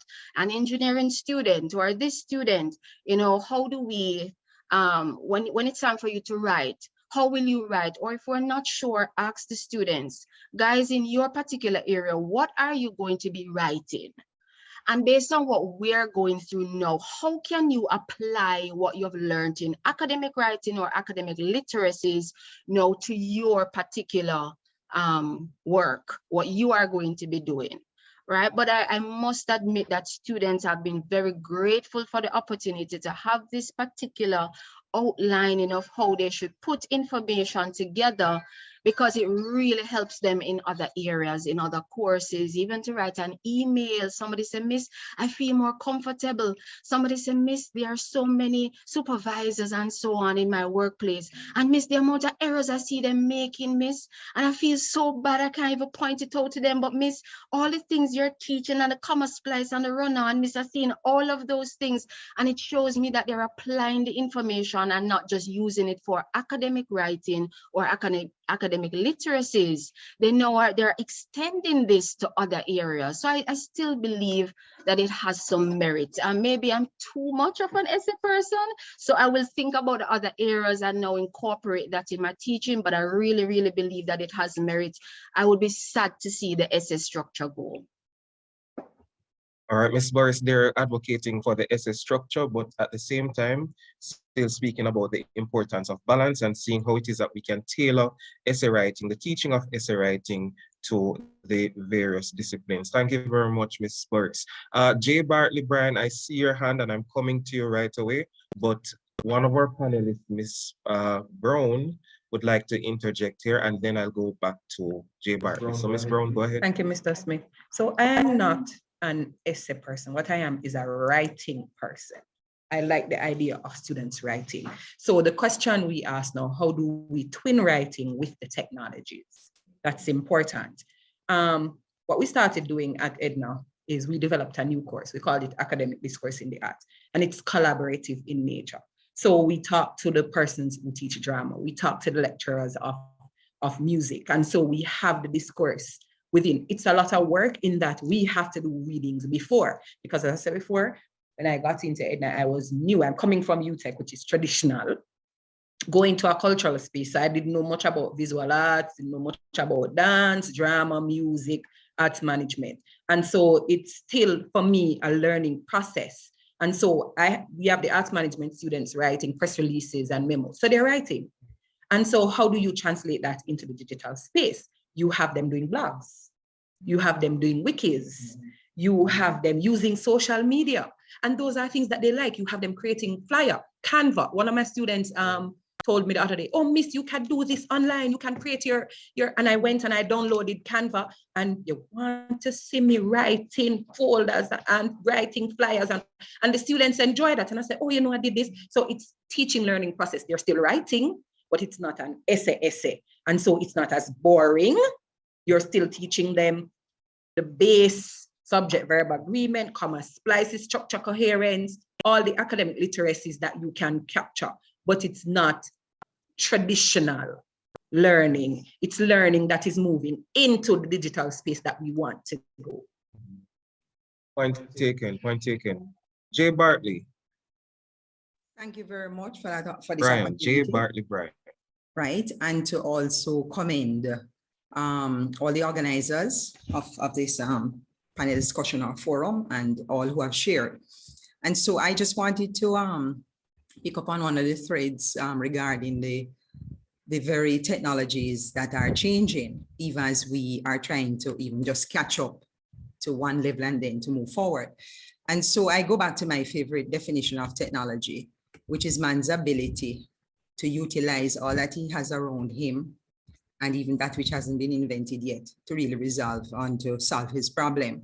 And so technology for me is more than the tool. It is everything that we can consider as a thought, technique, you know, everything, place, person, everything. And I put that into the context because one of the things I am mindful of, as we have spoken, is always a challenge based on the familiar, how then to do, how to use particular technologies to capture where we are and what we have been comfortable with. When what the last 2 years now would have presented for us is more total everything upside down, where not only the technologies that we are trying to even grapple with now to learn, but to appreciate that the technologies themselves are now changing and are under pressure to really keep up with the needs that they are. So I'm looking forward to a time with colleagues when we begin to even analyze what really are the needs and what is it we need to move forward to. Because where we have been and where we are now is not likely to be in the next few months where we'll continue to be. So how will we manage the change? And what am I really getting at? I wanted to share that, okay, I facilitate through the Office of Distance Learning, whatever support we can. And so most of us in there are from an educational background, technology background, may not be in some of the discipline specific areas. But the joy that comes to us when someone comes to us with a challenge, and I mentioned in particular those who had been teaching academic writing. I remember when the request came for us to facilitate the type of progressive assessments, whereby a student work could then be put back on the system for continuous review and reflection without it falling in the you know, with the risk of plagiarism and a number of things. So here it is, we have technology designed in a particular way, the learning management system as it was then. But here are persons, teachers who are dynamic, creative, who wanted to know how else and what else do we do. So we had to sit and we started to grapple. It didn't mean that we solved all the problems, but what it meant was that we were now becoming dynamic with the technology and being prepared to reach out to even see what else is out there. So remember now that many of us are just using what we are exposed to the limits here of even Jamaica. And there's a world out there that has much more to offer. And so as a university, what we will need to do is to be at the drawing table, what you call cross-functional groups and integrated groups and, you know, all of that, to look at what then is best moving forward. So as I'm amazed, as I've learned quite a bit as I listen to first language, second language, and then third language. And I think the person from Edamani summarized it for me, that our faculties at one level, maybe between first and second language, but not mastering the technology, or students have first language and the technology, but not the second. And I'm here saying, wow, that is now dynamic, because it means in our solutions, we have to also bring our students to the table because they are part of the answer. So that's what I mean by technology being dynamic. So I'm excited about what lies ahead because there are constraints right now, but it means how we push ahead. When I just started learning about IT, educational technology and online learning, things like yes, voice thread and a number of things, I was already at the feet of professors also who were trying to look at how feedback should happen and how screen capture should happen. And within X number of years, a lot of those apps have been developed. When I go now onto the system on any website every day, I am seeing at least 20 more apps that have come forward. So I'm just saying that it is dynamic, it is changing, and it is uncomfortable, but we are at a stage where how we then manage and navigate our future with all the needs that are being presented here, with all the lack and gap, yes, in technology, but all that will emerge. And for me, it's always how we blend a lot of the things. So no one answer, no one solution, as we say, fits all, but how do we then continue as a university where all ideas contend and where the type of innovation that we will have to pursue to address our particular cultural challenges. I've heard a lot of that today. So I just wanted to put that in, that the very technologies themselves are changing, and what in fact is driving the technology world would be the type of challenges that come out of whether medicine, out of, yes, going to space, but also out of language, and by extension, even out of special needs. So as I listen to even language, I've learned so much about assistive technology from students who came to share, but their world is even beyond their special needs. Because as I looked at some of these apps, I saw where the application to what we call, you know, what would be, maybe, I don't know if we call it regular or differently abled, could transfer, could apply. So I'm just talking about a dynamic area where we are, and to know that what lies ahead in the next 2 months is not the same as where we are even today. So as we try to plan, we also have to appreciate that the change continues, and it emerged out of a pressure point of, you know, us being confined and whatever the distance, but much lies ahead. And I'm excited even by what will come out of UTech. Thank you. I like your suggestion made about the trajectory moving forward, the idea of implementing cross-functional groups, and you also said integrational groups and even students to be a part of the discussion because they are a part of the solution, as you said. Marisol, let me just call on you quickly. How do you feel about that? You know, making students a part of the solution. We have the acting president here, we have the dean here. How do you feel about that, incorporating students into the solution? All right, so a lot of time, just background, a lot of times we, you know, as lecturers, the researchers, you know, the top people with a PhD, and so we come up with solutions, ideas for us, the students, but guess what? A student is not actually a part of, you know, the idea or whatever it is that, you know, they find fit to be the change or the solution.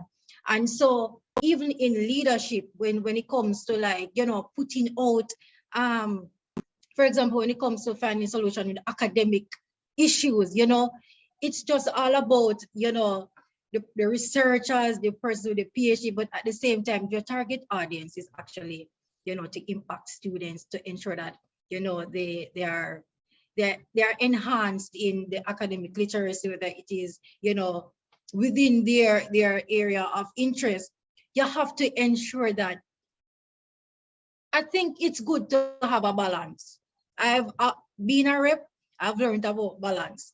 When I'm getting persons to come on panel discussions, I recently have a fellow sports talk, and I'm saying, no man, but I need a coach to help and balance out all this. And so it's a learning process, and I've learned the importance of balancing things out. And you might be surprised to know how your same target audience, who is a student, will actually make your life a bit easier once you actually listen. They do once you actually listen. How do I know this?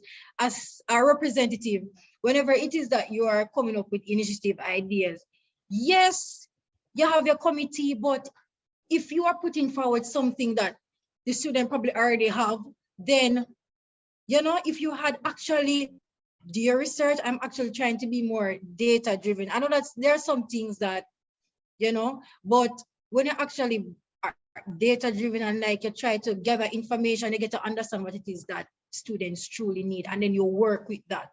And that is your foundation. So I really think student inclusion is important in coming up with solutions. What worked for you, Marisol, with the writing courses? Because earlier you spoke about you spoke earlier about your reservations for doing courses like research and other writing modules. what did you do, to make it a little easier or to make the experience a little more effective for you? All right, so I try to use up the opportunity when lecturers ask to send in drafts, and that is how I get high grades in this writing. You see, with I remember doing journalism and new media with Mr. Cook. He's an excellent teacher. Mr. Cook is really understanding, and he will really. I remember one day after, this was when I was in second year last semester, or either one of them, either third year, first semester. I think it was second year. I had to, after class, I said, sir, thank you so much for helping. As I said, guys, writing is very boring, and I find it hard. And also, I used to think that writing simple doesn't mean that I can't write. And I used to be shocked when I actually write simple and I'm getting good grades, because I'm saying, but boy, I mean, I use the big words and all of them. I normally go straight to the point. But back to what I'm saying, when I send in drafts, it helps me a lot. I know what to work on, and Mr. Cook is very detailed. We say, all right, Marcel, watch the comma, do it this way. And I'm a person, once you give me feedback, I am taking it and I'm going to apply it. So that helps me. So that actually helps me. And I have a lot more work to be done, to be honest. I still don't like it, but because I'm in the position, I have to be writing reports.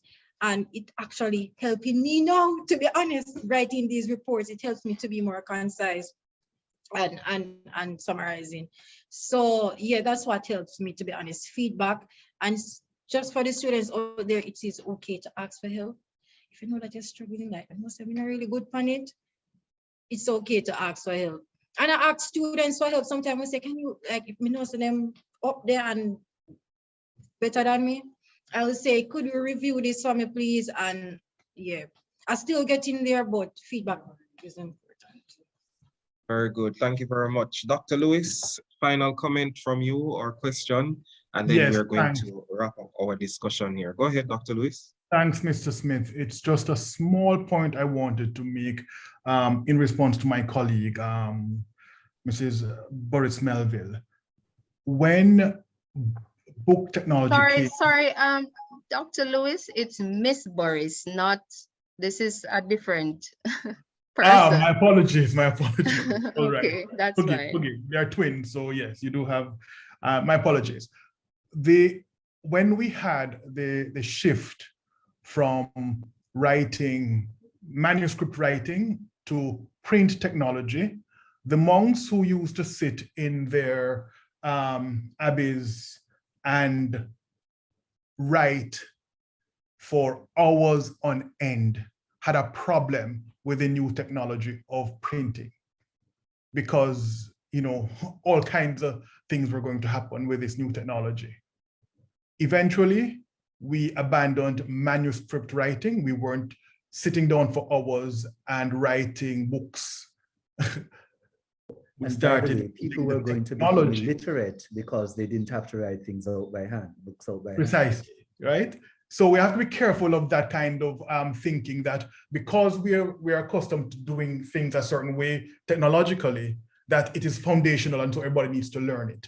The new technology fast displaces a lot of what was being done with old technology that makes it redundant. And that's what Dr. Farquharson was saying.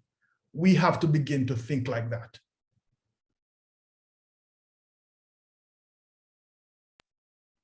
Thank you very much, Dr. Lewis. I'm just going to leave the final word to our panelists just quickly. Recommendations, solutions, the final word from you as we close out our discussion on the threats, the strengths, the weaknesses, the opportunities, and the threats. We've been discussing teaching academic literacies in an online environment. I'd just like to hear your final comments quickly as we wrap up. So let's start with Dr. Shakespeare. Thank you so much. Having an open mind and a readiness and willingness to learn. If we shut the door on something before we've even peeked at it, we've already closed that chapter, and we've not given ourselves an opportunity to see what it holds for us.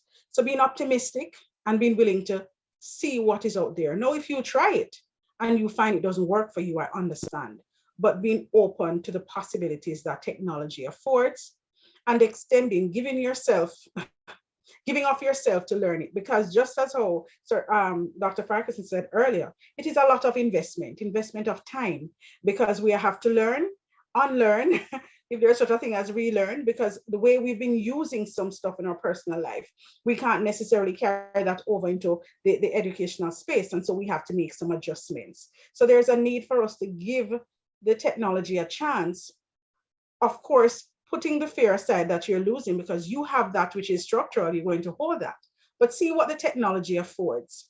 Rethink how you assess. That's a critical thing. This idea that it has to be written down pencil and paper, when technology allows for a student to respond by a voice thread, to create a video, to create something, to use creative means to represent their ideas, and then to express that, to create other outlets for students to be assessed, versus the standardized test. Today we had PEP in Jamaica, and all our children, for those of us who have them in that space, had to sit down in this structured, standardized environment. And the reality is we've come over into college with that same mindset. And I don't know the extent to which it allows for the wholesome development of our human beings. So thank you. Thank you. Dr. Farquharson.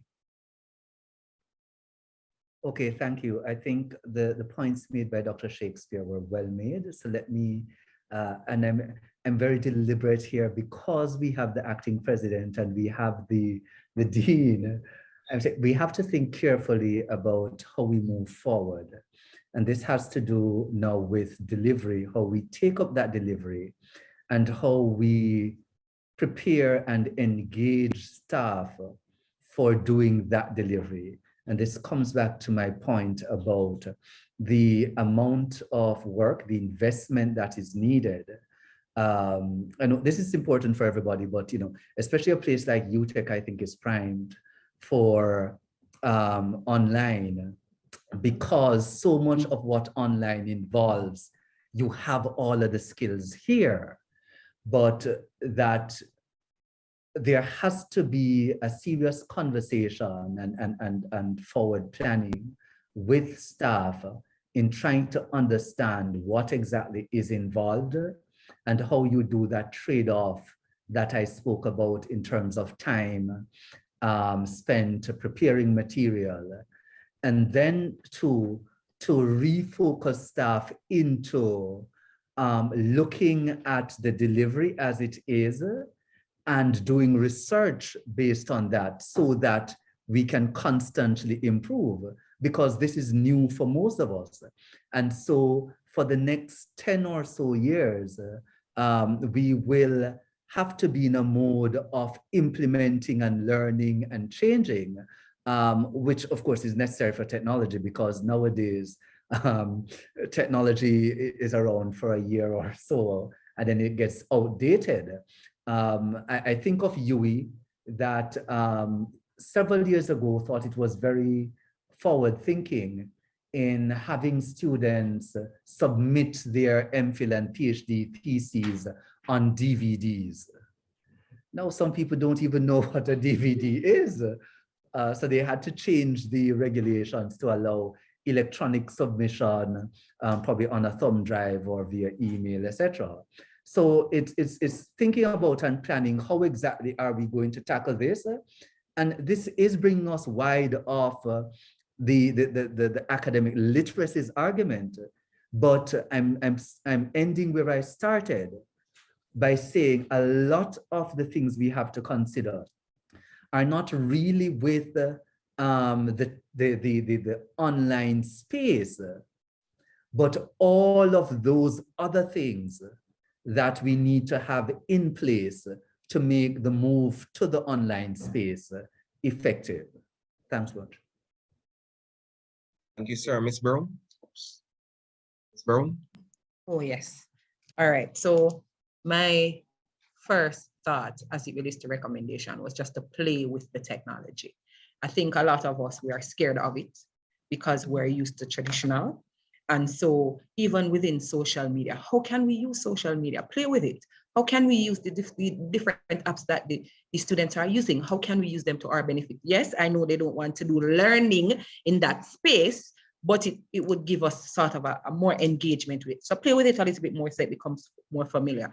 I'm going to also second the argument of training staff awareness of the diverse technologies. The technology is basically unlimited. How many of us are aware of the technologies, the learning technologies that are there and available? I was just saying earlier that when I started my program at UWI with the teaching and learning with emerging technology, I said to myself, oh my God, we've only scratched the surface of what technology can do, because I did not even realize there were like podcasting and all those other things. And it gets me excited and I'm like, wow, we can actually do this. And so, yes, I'm happy that the acting president is there and the dean is here as well, so they can make moves in that regard. And of course, it's the University of Technology. Now more than ever, UTech has to push forward in that. Another thing that I recommend is for us to use the technology in regular classes. A pet peeve of mine is when I go into the different classrooms. So for example, and I do the PowerPoint, but then there's a folder and the students need to go learn the technology from this folder. So play with the technology as you're going through the lesson, help them through the process. So the technology is not another thing for them to learn. They're learning the content, but they're learning the tool as well. And most importantly, create interactive spaces for the students. We don't want them to go in and it become impersonal, and then all they have to do, they have to write, and then you don't check it till next week and stuff like that. So it has to be, again, going right back to my original point, it has to be meaningful. We want to make sure that, yes, we're using technology, but we're using it in such a way where they understand the purpose of the academic literacies, but it's something that is also engaging to them. Thank you, Ms. Brown. Ms. Blake. All right, so everybody would have basically, wrapped up and gave their conclusion. And, throughout my presentation, I had mentioned some recommendation. But firstly, to the students, I just wanted to be open-minded. And as I preach to you, I'm preaching to myself with the, writing. It was a struggle for me when it comes to the argumentative essay, but I know that it was, for critical thinking purposes. But have an open mind. You see, your mind is very powerful. When you block your mind from something, even when someone is trying to explain or teach it to you, it's going to be even more difficult. So try to have an open mind. We don't always have to think negative, guys. Just try to have an open mind.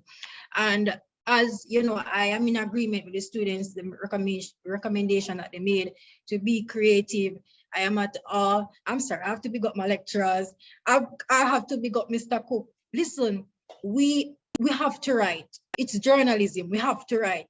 But I love how he did it. So you get to use your creative freedom. So he says, what do you like? If you like entertainment, I am a Christian, so I love Christian content. So here anything that you are interested in, guess what? You make a podcast about it, you do a blog about it. I was shocked when sir told me that we have to create a Twitter account. He's going to tell us how to structure a tweet. And I was like, you serious, man? And then you see when you get that creative freedom, even if you don't like write, you're going to want to write. And of course, Mr. Cook is going to take the drafts and so forth. I wrote news story on a Christian who is an evangelist. I did a podcast about musicians, if they should play for secular, Christian musicians should play for secular artists and all of that. And it was just truly amazing. And I did not know that, to be honest, I never know someone can come be a cat and actually learn how to actually tweet, like how to structure tweet. I didn't know that was a thing because I don't have Twitter. The first time I actually created a Twitter page, it was because of the assignment. So have an open mind, and I just hope that we will continue to be creative, include the students. And thank you so much. So have an open mind, remain optimistic, prepare and engage the staff, as well as prepare and engage the student, play around with the technology, and of course, create interactive spaces for students. And just before Dr. Warwick Latibodiere comes with the vote of thanks, I'm seeing Professor Colin Giles with his hand up. I'm going to give him an opportunity to share at this time. Go ahead, sir. Thank you so much, Mr. Smith. This is really a very interesting conversation, and I think it is one that brings to light very important things in terms of the outlook for training our students to communicate. I just want to underscore, though, the matter that we as a university, we have embraced the philosophy that we are producing work-ready leaders. UTech Jamaica has had a reputation of producing graduates who are work-ready. But the fact is, when they go in the workplace and they do very well at the level of operations, they do not move as fast as we would desire upward in terms of leadership. And I believe that the matter of their ability to communicate is one of the areas that I believe could help to address that. And so I take note of Dr. Jones-Mackenzie's comment in the chat that research suggests that academic writing 1 and 2, as they are presently configured, are not as attractive from the student perspective and even across the university from lecturers. I don't know if the thinking is that it is not preparing the students as well as they would need to be prepared to communicate in the workplace. And maybe some rethinking might be necessary. I know Professor Barrett's comment that when she was in training, she learned to communicate both orally and in writing. And perhaps, you know, it's no surprise that she's the dean.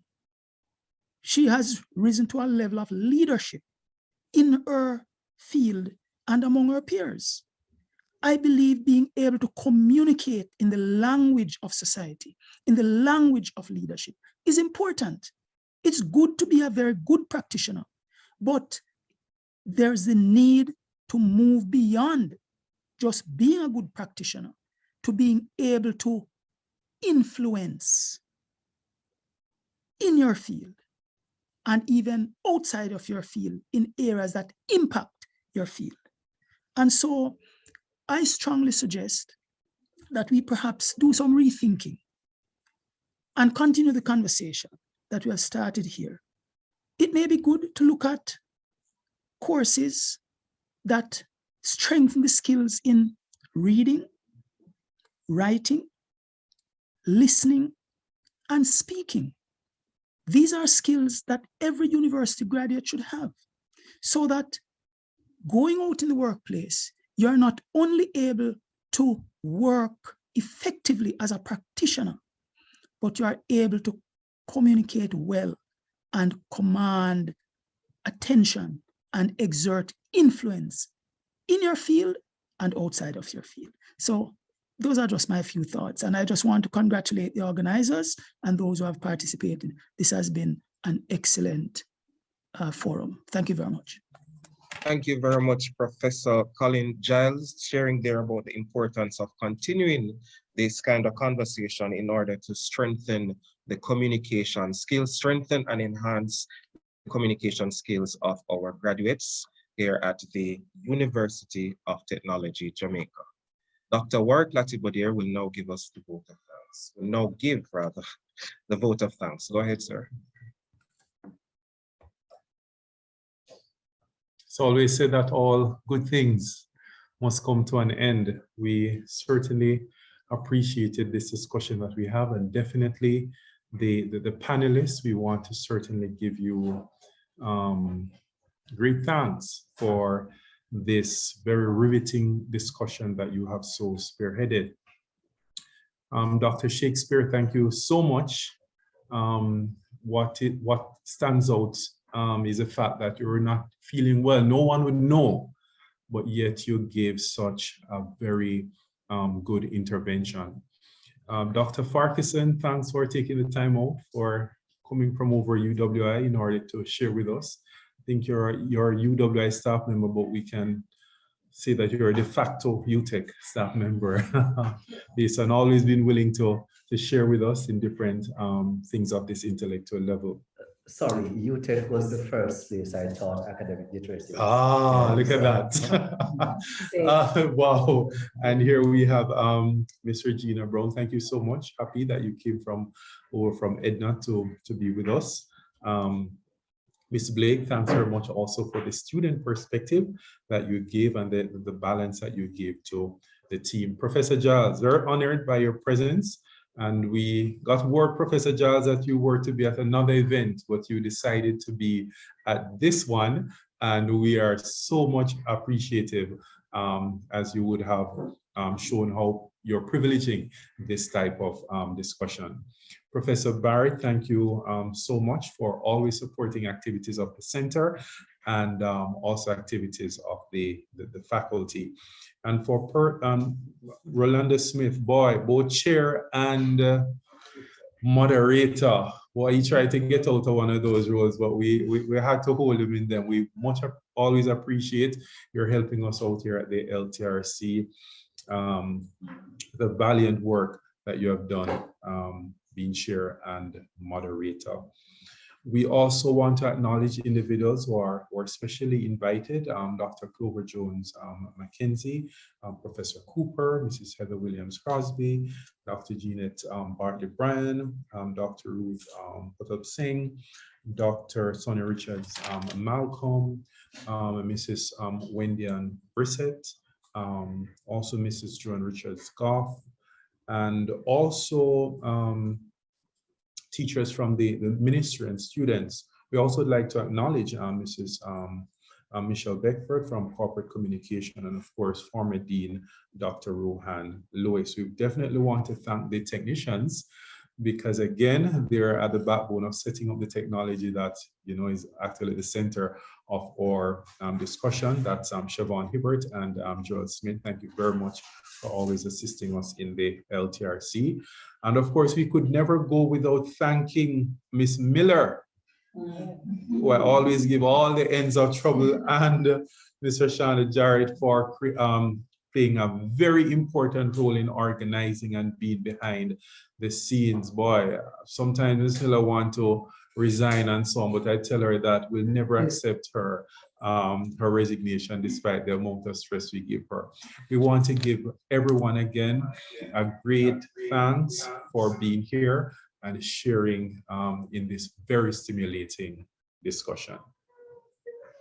All right, colleagues, so it's just for me to echo the sentiments of Dr. Latibodir, and thank you all for taking the time out to be a part of this forum. I know it was engaging.